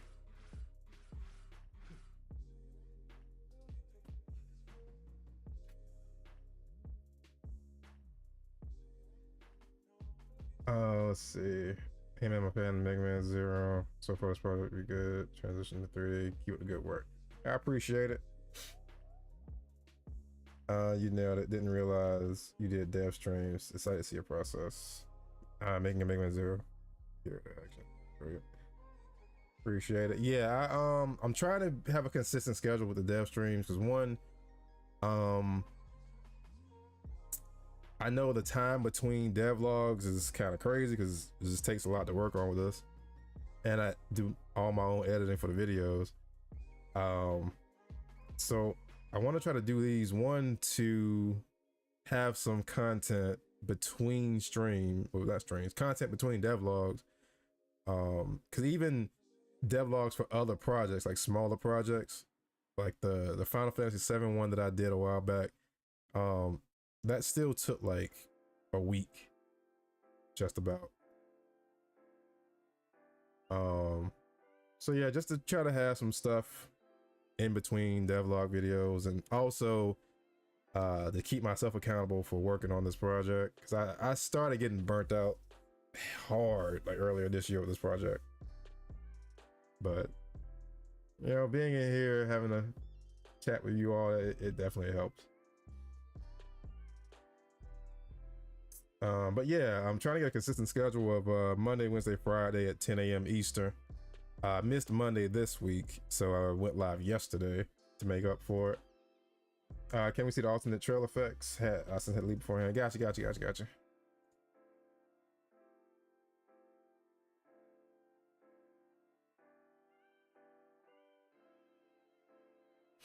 So, yeah, I got the, well, I need to get rid of that particle effect that keeps doing that. So yeah, I got a little toggle. So now, which I forgot the yellow for this.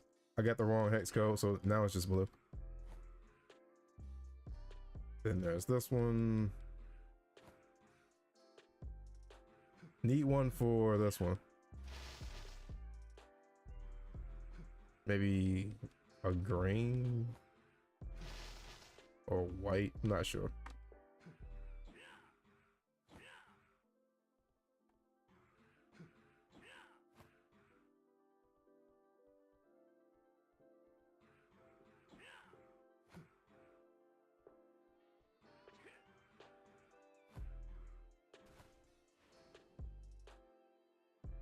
Yeah, burnout is real. Glad you sticking with it. Yep, trying to. But yeah, burnout is crazy. Especially because I'm only working on one other project as long as I worked on this one. But yeah, burnout is crazy. Looking dope. I'll go grab a few hex codes real quick. All right. Appreciate it. Don't worry, I want to include P yellow. That was funny. Like, everybody was like, "Oh yeah, that's a nice gold yellow," and then you just like, guess what the name is? What is it? It's yellow. What? Your engine.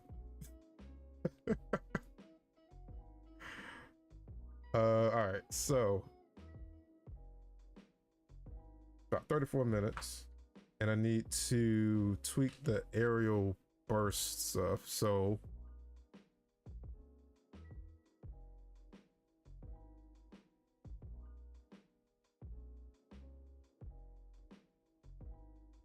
let's see. So real quick, that one's fine. This one, I think I'm actually gonna leave alone.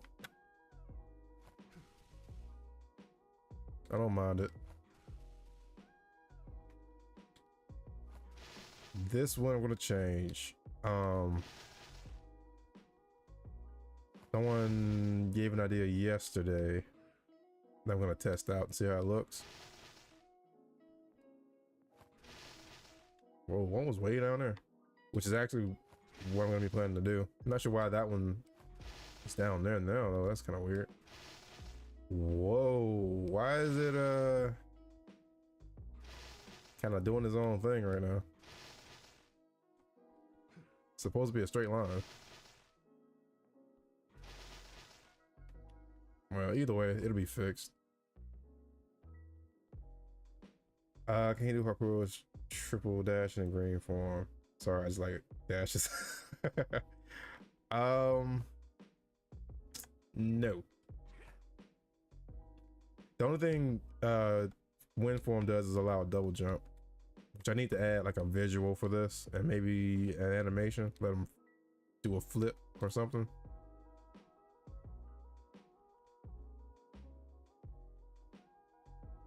It'll be cool. Nice little reference is when he goes into the green form, the saber switches to that pink magenta color that Harpoon has. Be a nice little reference to Harpoon. Harpuya. I think we're making a combo meter. Yes.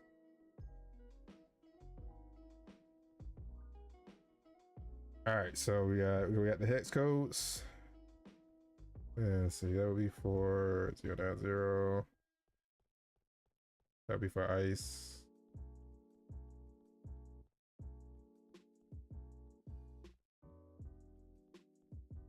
He could shoot 2 diagonal slashes downwards. So green is more for aerials. Yes. Yeah, like with green, you could do something like this.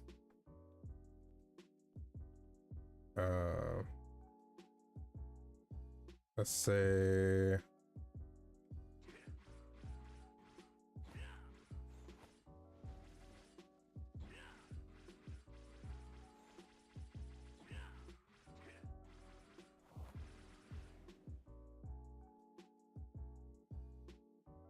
like that, because it works with the shield. So when you have wind element on the shield and you throw it, the last hit pops them up.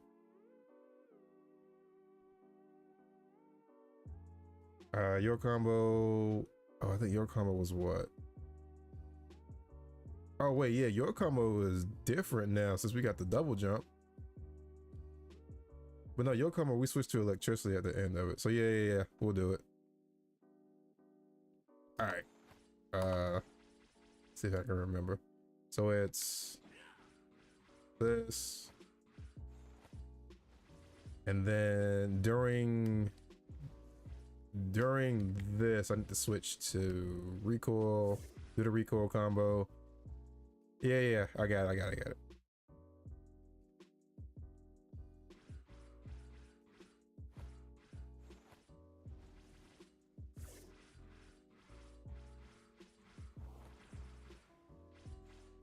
Yeah, there we go. It was a bit off screen towards the end of it, but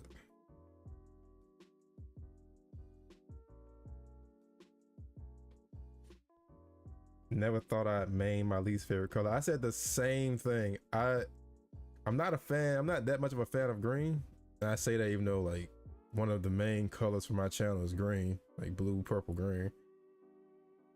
Like I'm not a huge fan of green, but I like this. Will Zero be able in some way perform the classic 2 chart? All right, so about that, he has it, like, but I broke something. So there's charge 1, and then there's charge 2, but I broke the hit detection when I added a different feature, so I gotta fix that.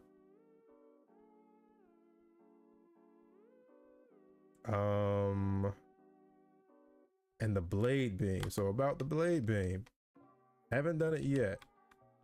Wish I could shoot those while they're floating. So the blade beam, my idea is for the blade beam to have it be an alternate version of some other stuff. Because as I'm working on the elements, I need to make, like, change the versions of some of these attacks to fit. And the idea is if he's like ice and he does this, instead of a stab, it'll be a blade beam.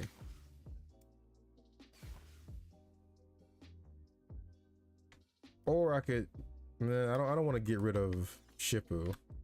I want to test out making it like a proper doppelganger. But yeah, probably have the blade beam be an alternate version of Raijengeki if you're using an element that's not electricity.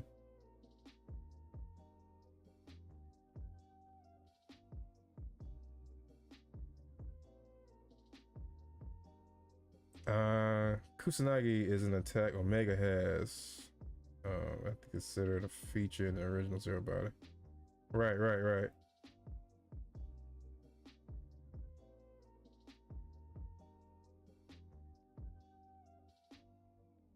Raikosen. Which one was Raikosen?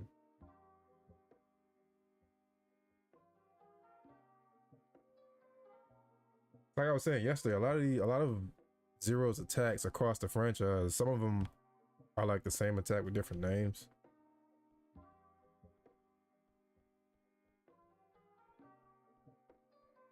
Oh, okay. So yeah, this Raijengeki only hits once. But we could set it to if he's in Thunder form and then performs Raijengeki, it could get a boost and turn it into Raikosen. That's completely doable.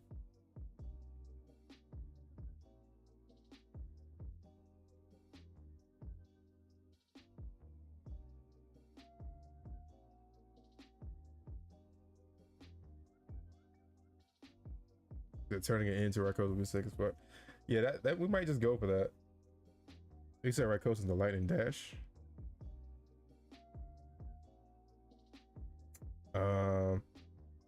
Oh, cool. Wait, so which one was Kusanagi? The one where he teleports forward and then deals damage to enemies he went through. Oh. Hmm. Might have to experiment with that one.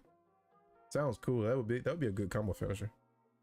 Same thing for Raikosen. So element multipliers basically, kind of. Fire, we haven't added this feature yet, but fire is gonna be just extra damage. Fire is basically your glass cannon, but you're gonna do more damage, but also take more damage. Lightning is speed, or thunder is speed. You'll do less damage, but you'll attack faster. Ice is the opposite. You do less damage, but take less damage. But I think Fitz or Jilted, somebody yesterday suggested that the playstyle for ice would be to try to freeze enemies as often as possible so that you deal extra damage to frozen enemies. So that makes up for the lack of base damage in the form. And then wind is all about aerial combat. Also, thunder is like your anti-air form. So thunder's gonna have a lot of stuff meant to pull enemies down to the ground.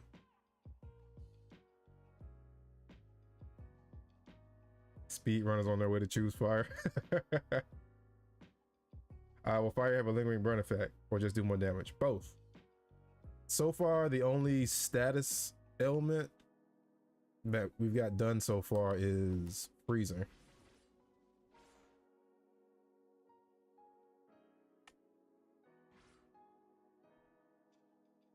Which visually is not done yet,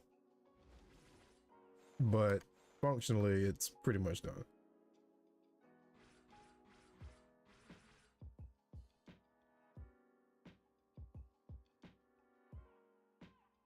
Invisible rapid slash, basically. Oh, you talking about Kusanagi? Yeah. Will fire be max HP percentage damage or flat dot?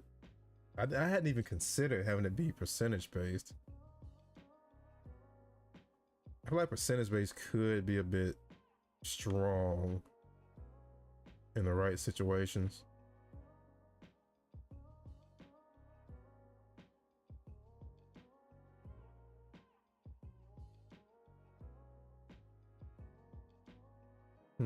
We just have to play around with some stuff and see what really sticks. Can you make them get a blue filter over the enemy? Yeah. I was trying to figure out what to use. So I know one option is a decal. Another option is just to have another material, and then the third option is an asset that I need to test out called mesh effects. I think that'll probably be the one that I use, is the mesh effects one. Work meeting gonna be lurking. Have a good stream, y'all. All right, appreciate you being here.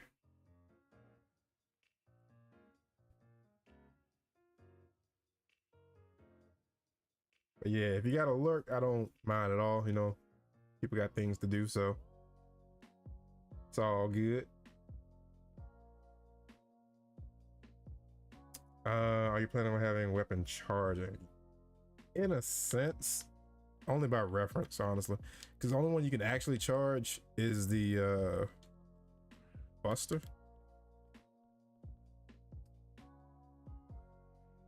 So you can charge this.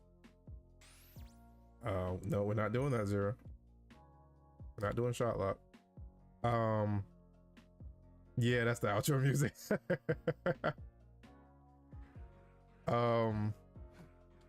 This, wait, let me switch back to default. So this is technically, that right there is technically the charge saber.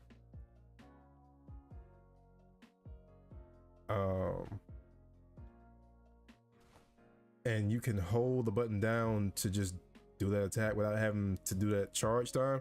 And the reason why is because with the pace of the combat in this game, I feel like having to just kind of not attack, just run around while you wait for something to charge, holding down the button, would kind of break the pace a little bit. So instead of having to wait, like, how long does it take to charge? Like 2-3 seconds in the actual game. Now it's like a quarter second between when you press the button and when the attack comes out.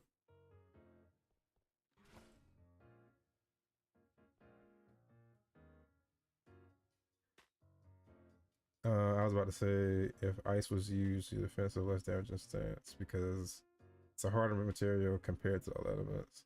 It should have more AoE attacks. I agree.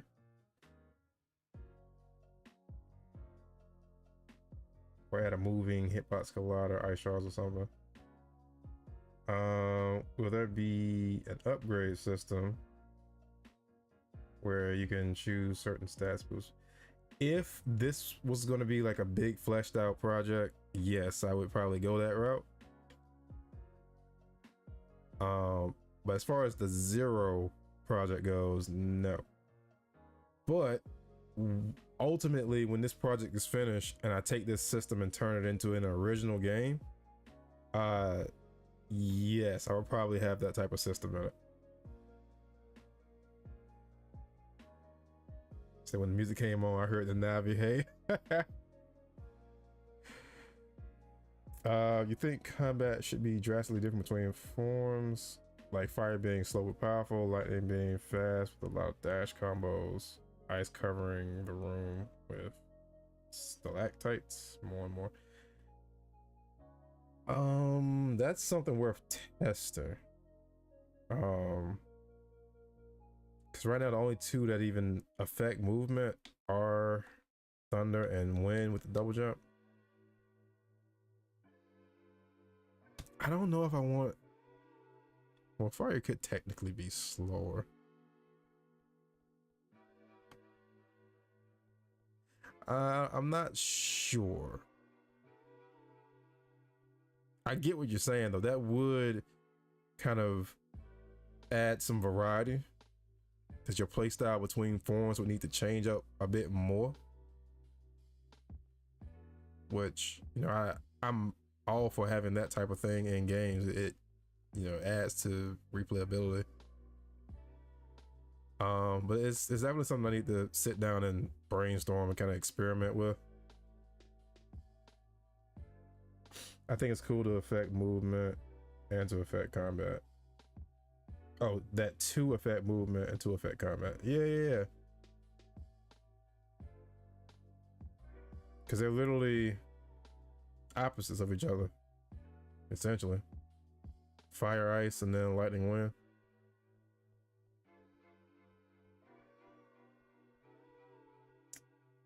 To think I'd see anything Mega Man's ever related in 2024 was amazing. This looks cool. Keep up the amazing work.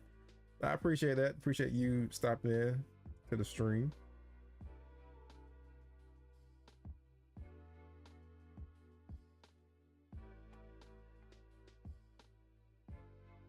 But yeah, Mega Man Zero fans, we are stubborn. We won't let Zero go as much as Capcom neglects him.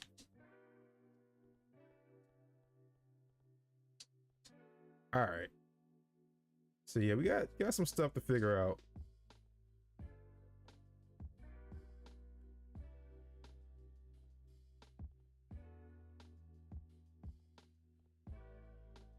How short can I short hop?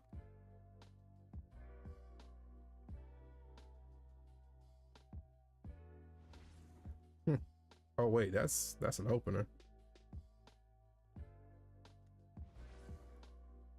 No, it's not. Because there's a delay between when you can follow up doing a special. That's another thing I need to do. Shorten that delay so you can follow special attacks up faster. But we'll get there.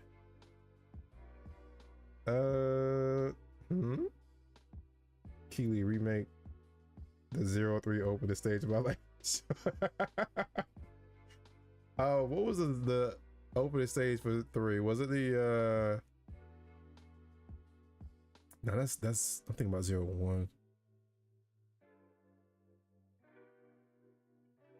Aren't you in the desert for that one? Or is it, which one opens up with the caravan? D2 is desert. That's the caravan one, right? The caravan mission.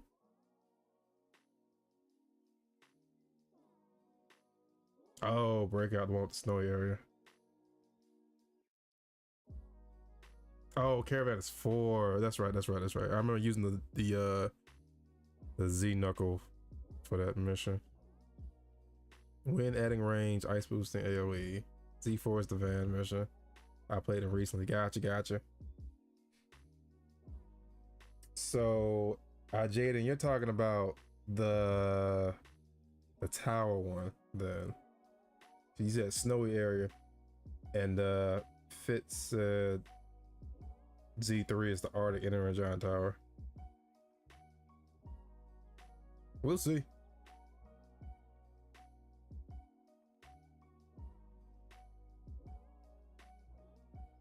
But yeah, Quentin, wind range wouldn't be a bad idea for wind.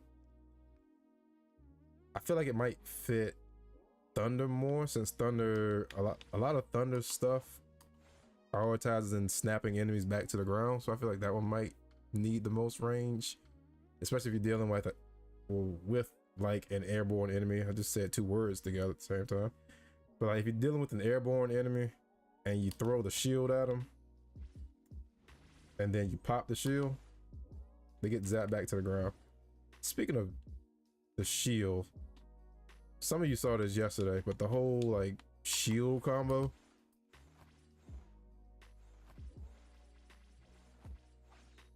I messed it up, but you get where I'm going with that.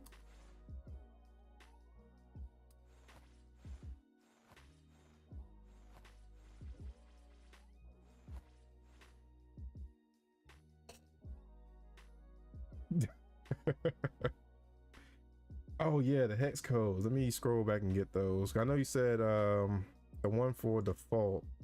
I remember that one. The one for default was Gamma.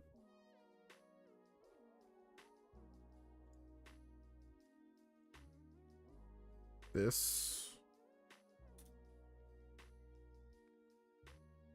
Wait, was it that? Could have sworn that. Let me go back up and find it. Okay, yeah. As regular, ice.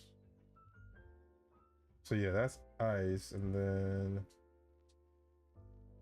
Oh, okay. You gave one before that and said it can be regular or ice. Let's try that one for regular.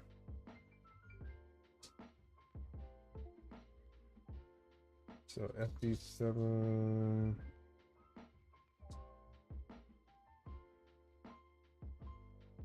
Ooh, some orange. But yeah, I definitely want to keep that one for ice.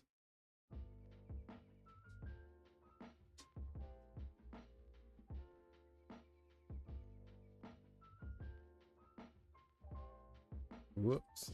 Well, exit game isn't going to work in the editor anyway. Okay.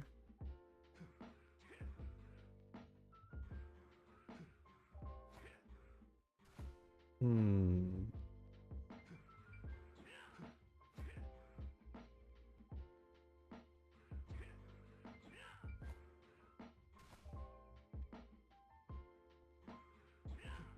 think I like it.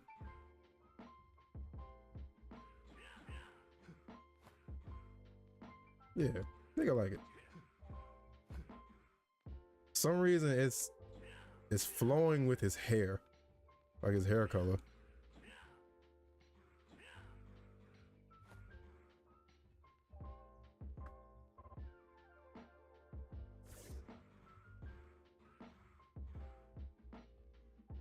And we can always Just switch back. Just by toggling a button. So I'm cool with that. I like that. And then you gave the other one for 09003. Let me write that down.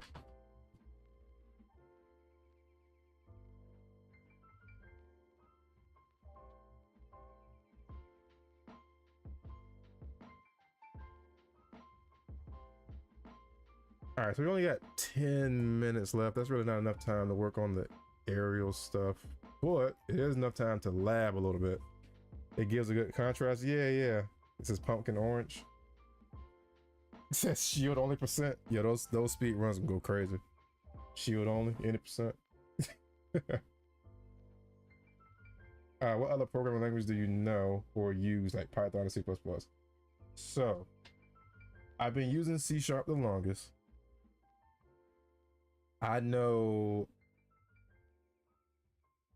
a little C++, because C++ was technically the first programming language I learned back in college, but I didn't do anything with it outside of stuff for class, so it didn't stick with me. Java's iffy. I know enough Java where I could look at some Java code and kind of figure out what's going on, but not enough where I could comfortably like do something myself with. Python, I'd say Python, I'm fairly comfortable with Python. I still haven't used it for anything personal or professional for that matter. I did teach Python, like I did teach a Python course, but I haven't done anything with it, which I know. And the reason I even picked up Python in the first place is because I wanted to do some robotics stuff. Like I got a whole kit and everything to play around with and just never did anything with it.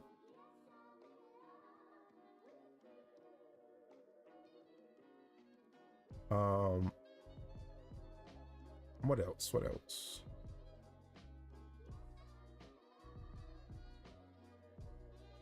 How long have you been programming for? Well, oof. So there's programming languages and then there's scripting languages, but technically regardless you're still programming.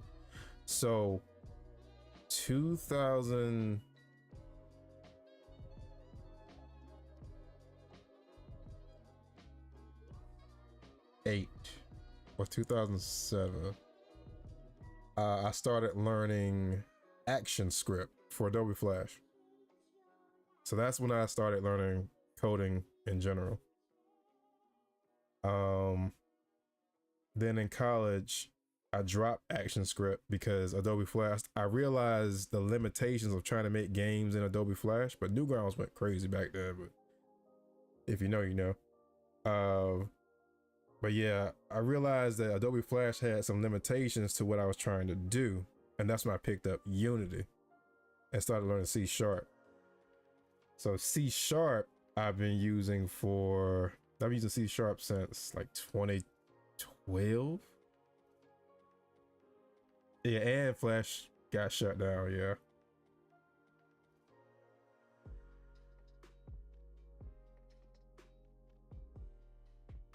I finally get to ask this. Why did you make him do a two-handed sword moves like when that's a one-handed sword? Reason being is even his sprites have like two-handed attacks in the old games. And in concept art and official art, you see him holding the saber with two hands. So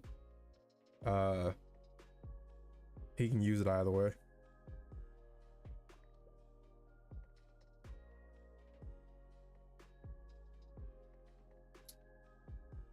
It's a valid question though, because the saber itself doesn't the hilt of the saber doesn't look big enough for two hands, but you see him using it with two hands.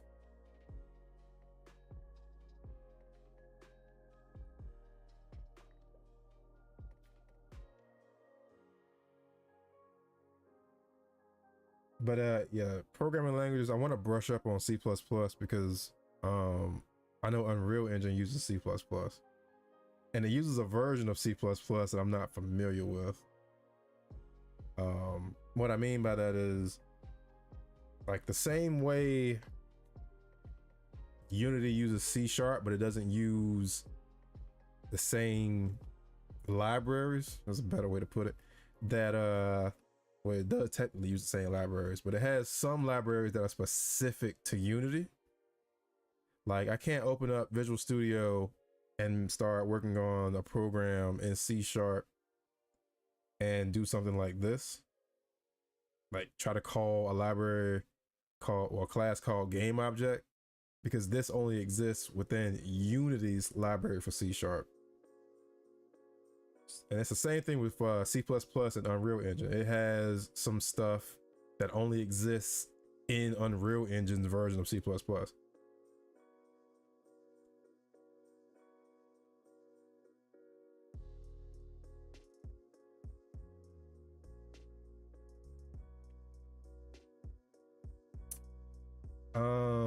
It's okay. I just use Blueprint Spaghetti. Well, as Fitz said, it's better than Forgetty. Is it bad to use Chat GPT in my codes? Oh, that's a huge debate, honestly. So me personally, I'm a programmer. I like writing code, and the reason I choose to write code, and it's a good thing Trizzy just brought up blueprints for Unreal, is because I like to code. I like to see and know how everything is happening under the hood. That's why, like, as you've seen me here, like when I see a bug happen, I'm just like, oh, I know what that is. I know where that is. It's because, you know, I know what does what. I know what does what if I've written that code recently, because if it's something I wrote 2, 3, 4 months ago and I didn't leave myself comments, that's another story entirely. Then it becomes forgetty code. Oh, someone else did? Gotcha. Must have been Jilted though, because I think Jilted's a dev too, and I can't code. But yeah, is it bad to use Chat GPT? Here's my thing. I get it. It's a tool. It makes life easier. But my personal take on programming is that you need to practice it yourself. Like, I understand, like, it makes things a bit easier, but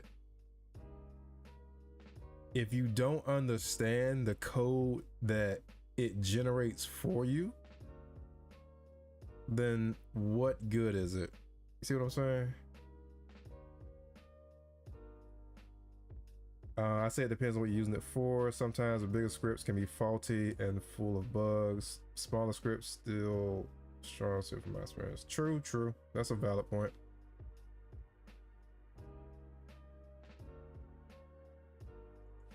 And I'll say I'm not against the use of AI at all. I do think it's a pretty cool tool to use. Because, matter of fact, there's one for Unity that they showcased a while back where you could enter a prompt and it'll do it in the inspector. Like, you could tell it spawn 50 cubes at random positions with random colors, and it'll do something like that. And then, like, the use of AI for like I think it's called generative AI for NPCs in game to have like dynamic conversation. I think that's actually pretty dope.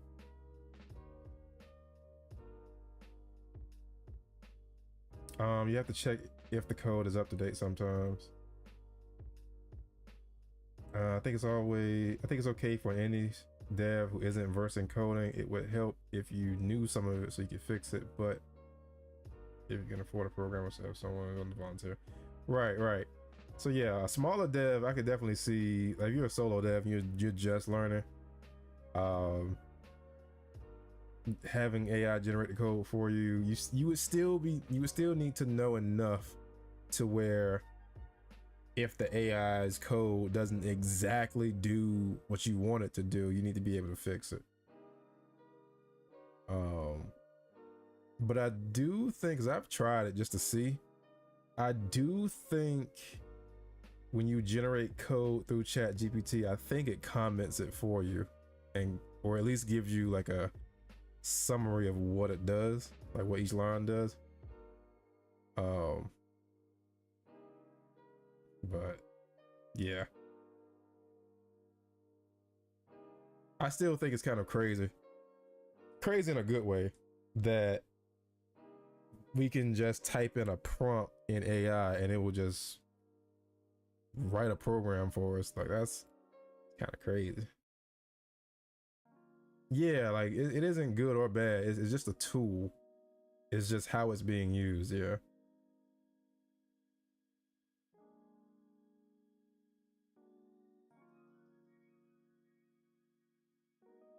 Dual wheel shotguns murder test dummy and 199 combo hits. Jeez.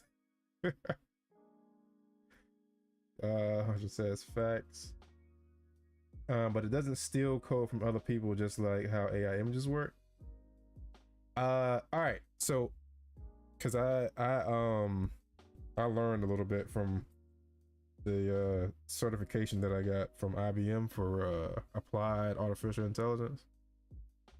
So the way AI works, specifically like ChatGPT, is like prompt-based AIs, the ones where you have to type in something and then it looks at the prompt and figures out what to do.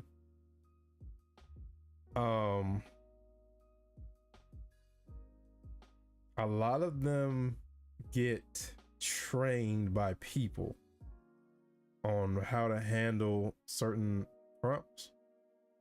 ChatGPT is on another scale entirely though, but it still has to pull like your question asked, it still has to pull that information from somewhere, right? And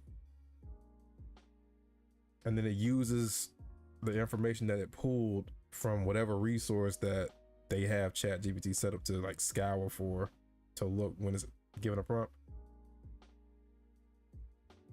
So there is a possibility that yes, it could be pulling someone else's code if that like specific program or something is in the resources that it pulls for responses. But I don't know how ChatGPT works under the hood, so I can't say.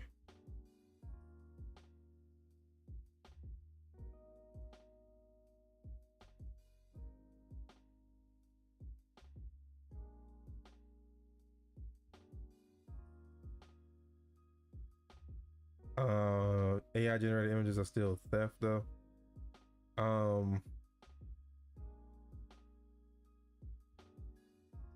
Isn't that how image generation works? Like it looks for like similar stuff from the prompt and then just grabs a bunch of images and creates an amalgamation of all the images that kind of to try to make them all look like what the prompt asked for. I actually haven't looked into how AI image generation works.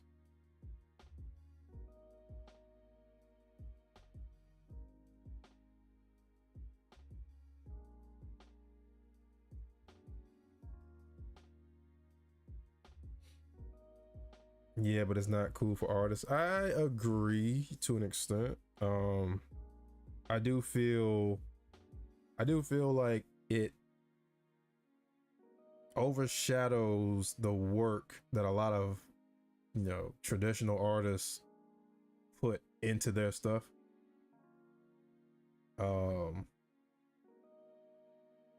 And it's not even just like static art anymore. Like I've seen people who do like dance videos, and then someone comes along, grabs the dance video, use AI to put Spider-Man doing the dance, and doesn't credit the originator for their choreography. They just take all the credit for it.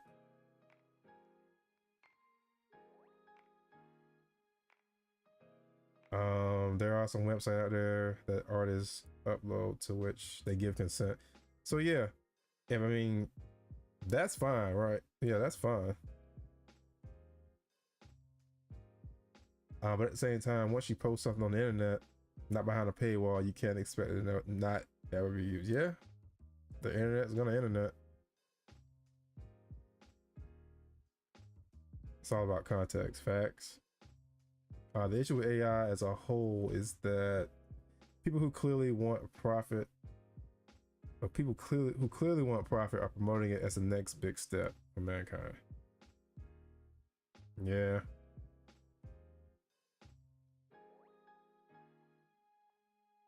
Yeah. But I think we all can agree, like, it's inherently not bad or good. It's just how it's being used by certain people. Even with paywall, yeah, some people don't care. Even with a paywall, it'll still get taken a of it. Yeah, some people just don't care.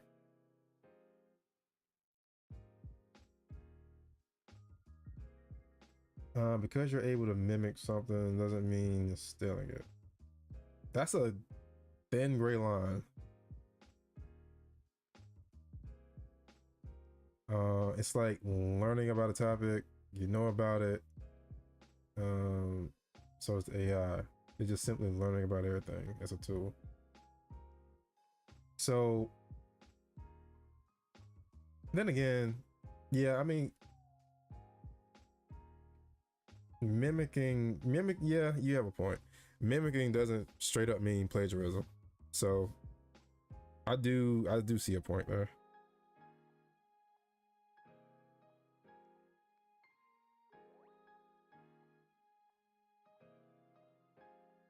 I remember NFTs. I feel like AI images will meet the same fate sooner or later. Yeah, NFTs died fast.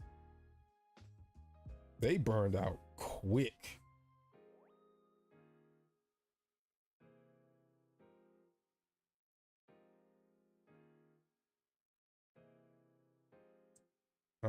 It's so obvious that the people gassing AI have no knowledge of the shit they're doing, like animation, photography, etc.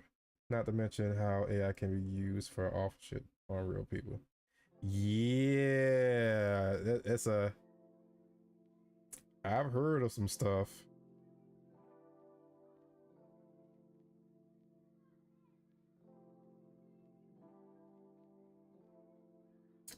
It's a complicated topic, for sure is. It depends on how close the mimicking is to the original. Agree? I agree.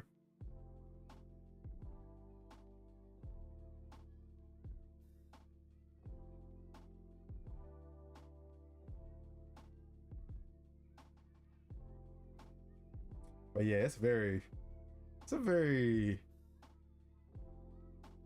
complicated topic because it anytime like ethics comes into the conversation, it kind of becomes kind of complicated.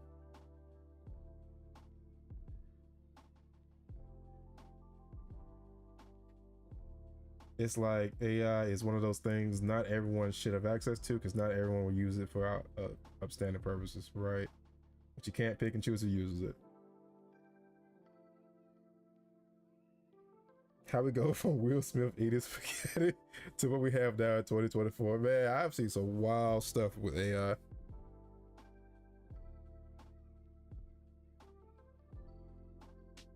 Like,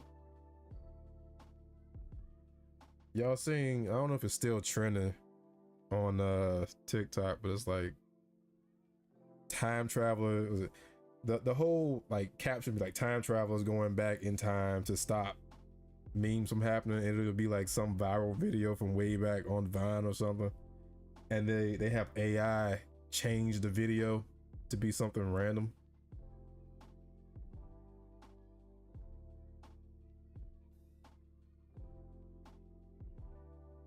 Some of them look kind of dumb, like you can tell it's just AI. One of them was like, it took me 2 watches, because the first watch I thought I knew what was about to happen in the video, and then the AI switch happened and it caught me off guard, so I watched it the second time, and then you can tell it's like, oh yeah, that's definitely AI.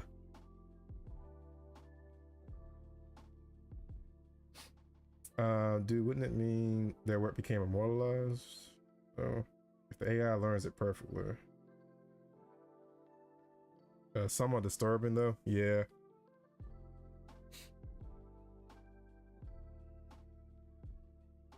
Matter of fact, I saw one yesterday of a cat eating ramen.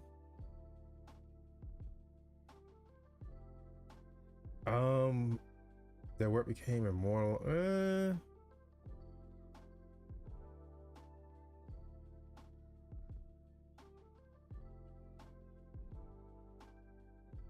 If they had to have a system in place to pick who used AI, it'd have to do something with their past history while using similar technologies. Yeah. But I think that would be too, well, unless they, I don't know, because that could go into like, I could see people could start claiming like discrimination, blah blah blah, if they aren't allowed to use AI or something like that. I think if it was something like, if they had some proof of their past history of doing something, I guess, unethical with AI, then yeah. AI sadly isn't going to vanish. It needs to be heavily regulated. I can see the use for AI, like conceptual, but it should be, or it shouldn't be final product. Yeah, that's the main argument that I see with AI.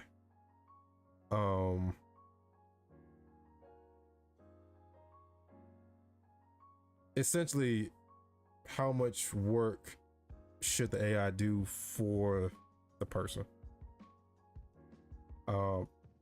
As a tool for conceptualization, I've done that with ChatGPT personally, and it helped me when I like I did one video on it, but I've done some stuff outside of that video where if I'm feeling like a creative block, I'll pick a bunch of random things, go to ChatGPT and tell it, hey, come up with a game concept that uses these random things.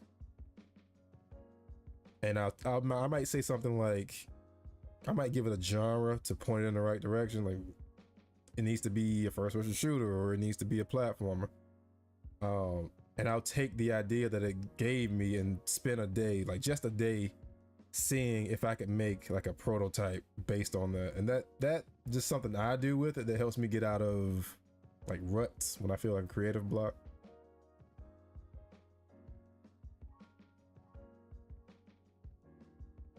What's the hardest body part?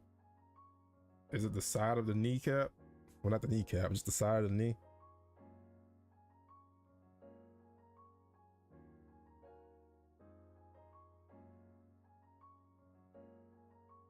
Heavy regulating AI will make people less used to spotting it, and give corrupt government entities that force regulation and the ability to use AI without being detected. Solid point. Oh, I mean, that's drawing it. I thought you meant literally. My bad. For me personally, I hate drawing fingers.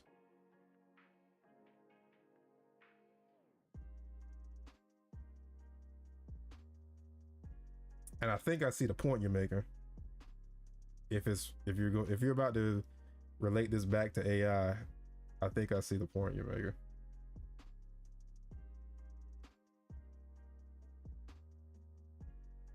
But yeah, I don't like drawing fingers. I have the toughest time drawing fingers.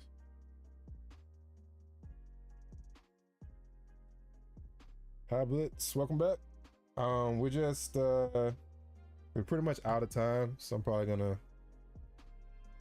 go ahead and save. We're having a conversation about, I don't even know how we got on this topic, but yeah, we're just having a conversation about AI, like ethics. Oh, I know how we got into it. The original question was is it okay as a dev to allow ChatGPT, to use ChatGPT to do the code for you? That was the original question. And I think right now the general consensus is yes and no. Neutral. Oh, was here all the time? Gotcha. We're struggling with the bug. ChatGPT can help you solve bugs. True.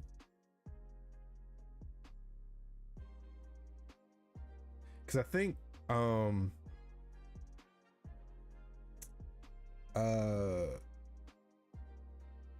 just me personally, after, cause I taught a couple of programming courses, and something that I saw my students struggle with most were logic errors, like not syntax errors, because usually the IDE or your code editor would give you, like, you know, the red squiggly line if there's like a syntax error or something like that.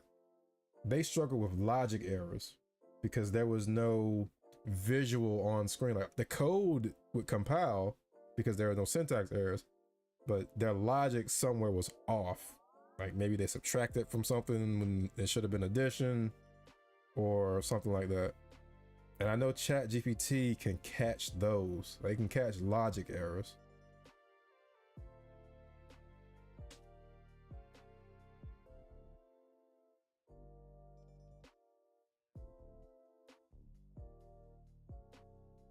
So in that sense, that's something I actually didn't even consider, was using it to just check your code for you. So in that respect, you know, if you wrote the code yourself and you use ChatGPT to check it for you, I see no problems with that.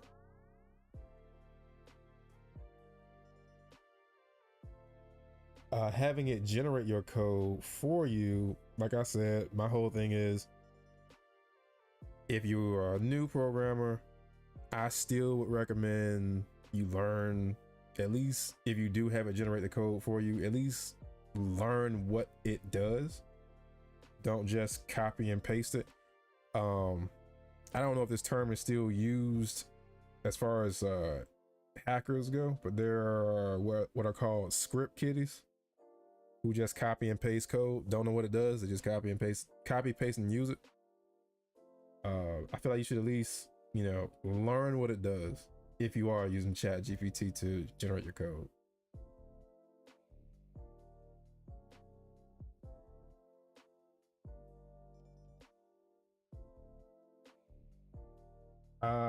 But yeah, so it does give you if you have to ask it, but yeah, it'll explain it.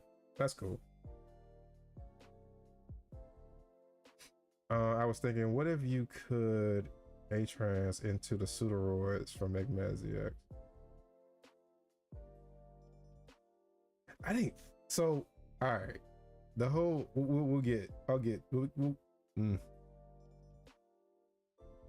recollect.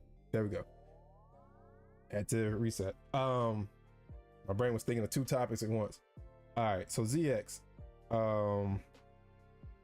I didn't even think about the A-trans system 4.0. That would be kind of cool. Maybe that's how he'll get the Omega and the Mythos forms. That could be like the A-trans system,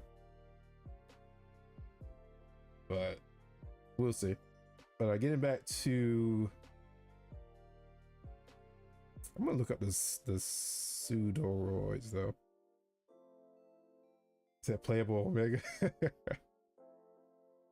Yeah, when you get a chance, look up Kusanagi, look up Chaos Omega 0. That's the model I'm going to be using.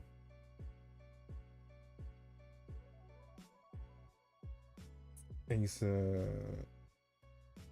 oh, you just meant in general. Gotcha. Not for the Zero project. Oh, okay, gotcha. I misunderstood.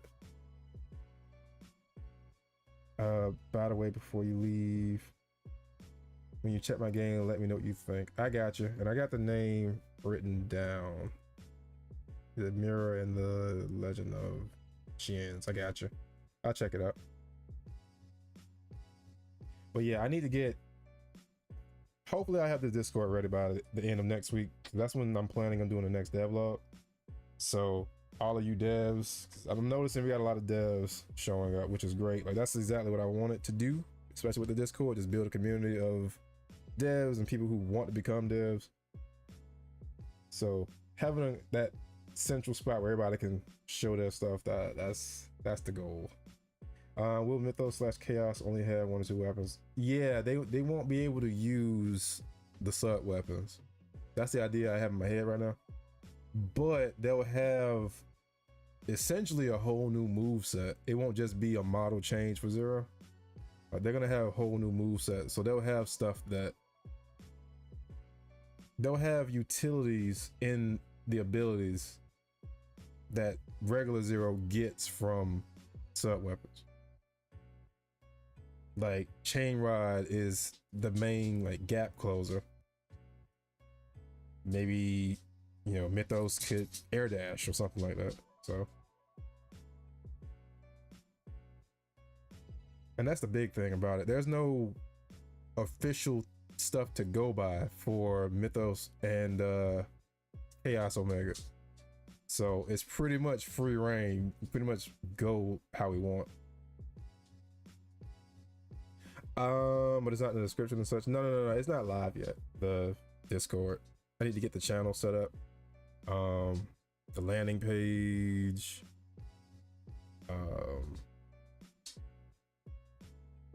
Rules and all that. Intro channel. And I've been looking at other people's Discords to figure out exactly how I want to go about mine.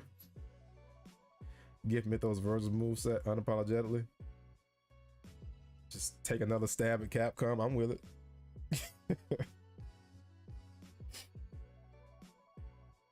I mean, they did it. They did it first, so. Let's see. Hey, it's my first time here in a live devlog. My English is pretty bad, but I would like to show my admiration towards you and your work. Well, I appreciate you being here. Appreciate the support. Mythos could be the next millennia. Oh man.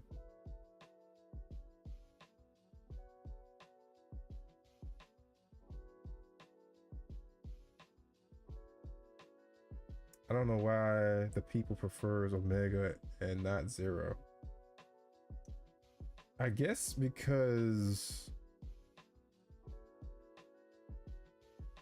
he's unhinged, I guess.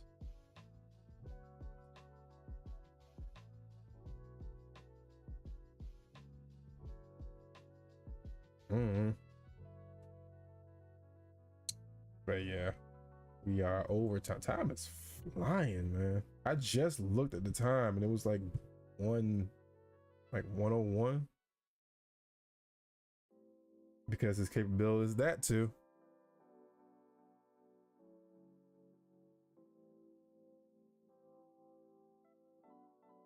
The fact that Omega can use Rikoha and R0 can't.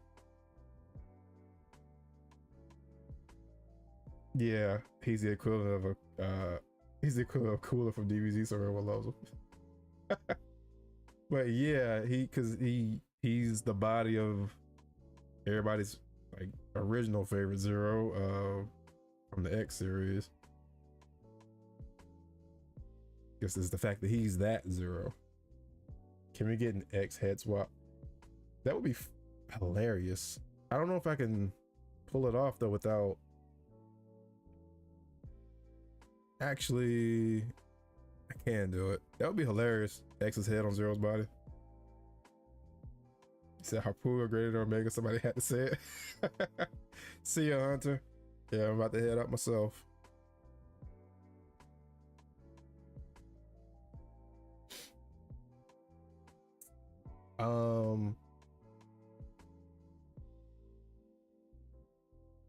Harpoon greater than Omega. Not gonna lie, the dual blades, that's dope.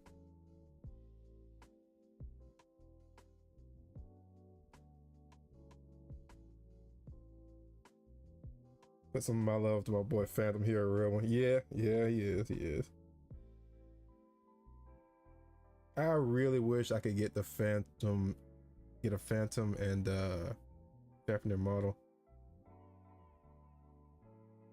Harpoon does fly. Does indeed fly.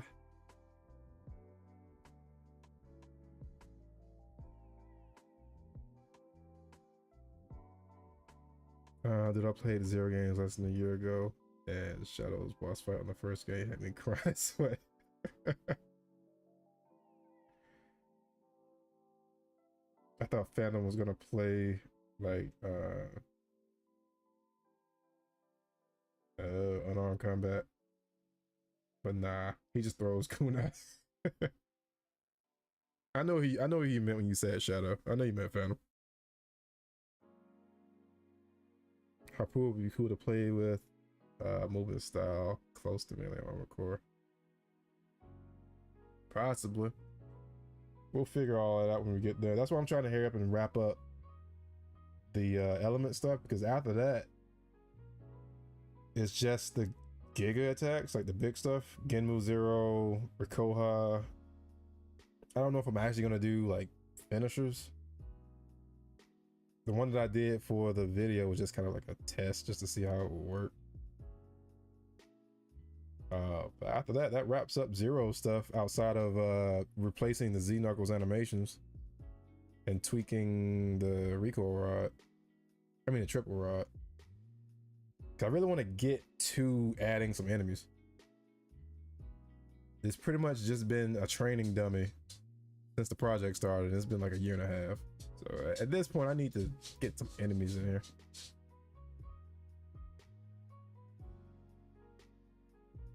I already read that. There was a concept art of Phantom's second form in Mega Man 02, but it was scrapped. I'm gonna look that up. Let me write that down. So if I can get the Phantom model, I might do that too.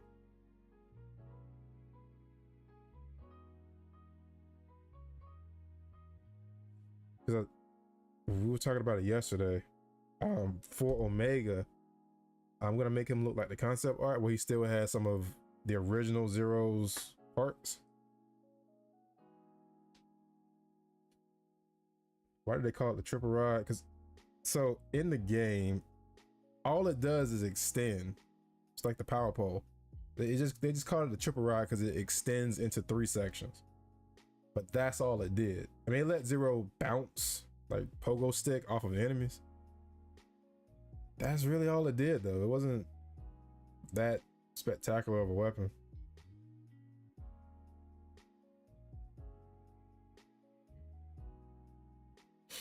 I'm gonna head out. It was nice to see you work on a game and talk with some other devs. But you have a good one. And I appreciate you being here. I will be back tomorrow, not tomorrow, Friday, 10 a.m. Eastern. I may be earlier, but right now it's 10 a.m. Eastern. But yeah, that's definitely gonna do it. Time is flying for some reason. Yeah, I hope well yeah, I appreciate everyone being here. Definitely appreciate the conversation. Appreciate the support. I hope everyone had a great rest of your day, great rest of your week. Wishing you much productivity on your projects, and I'm looking forward to seeing the stuff you're working on.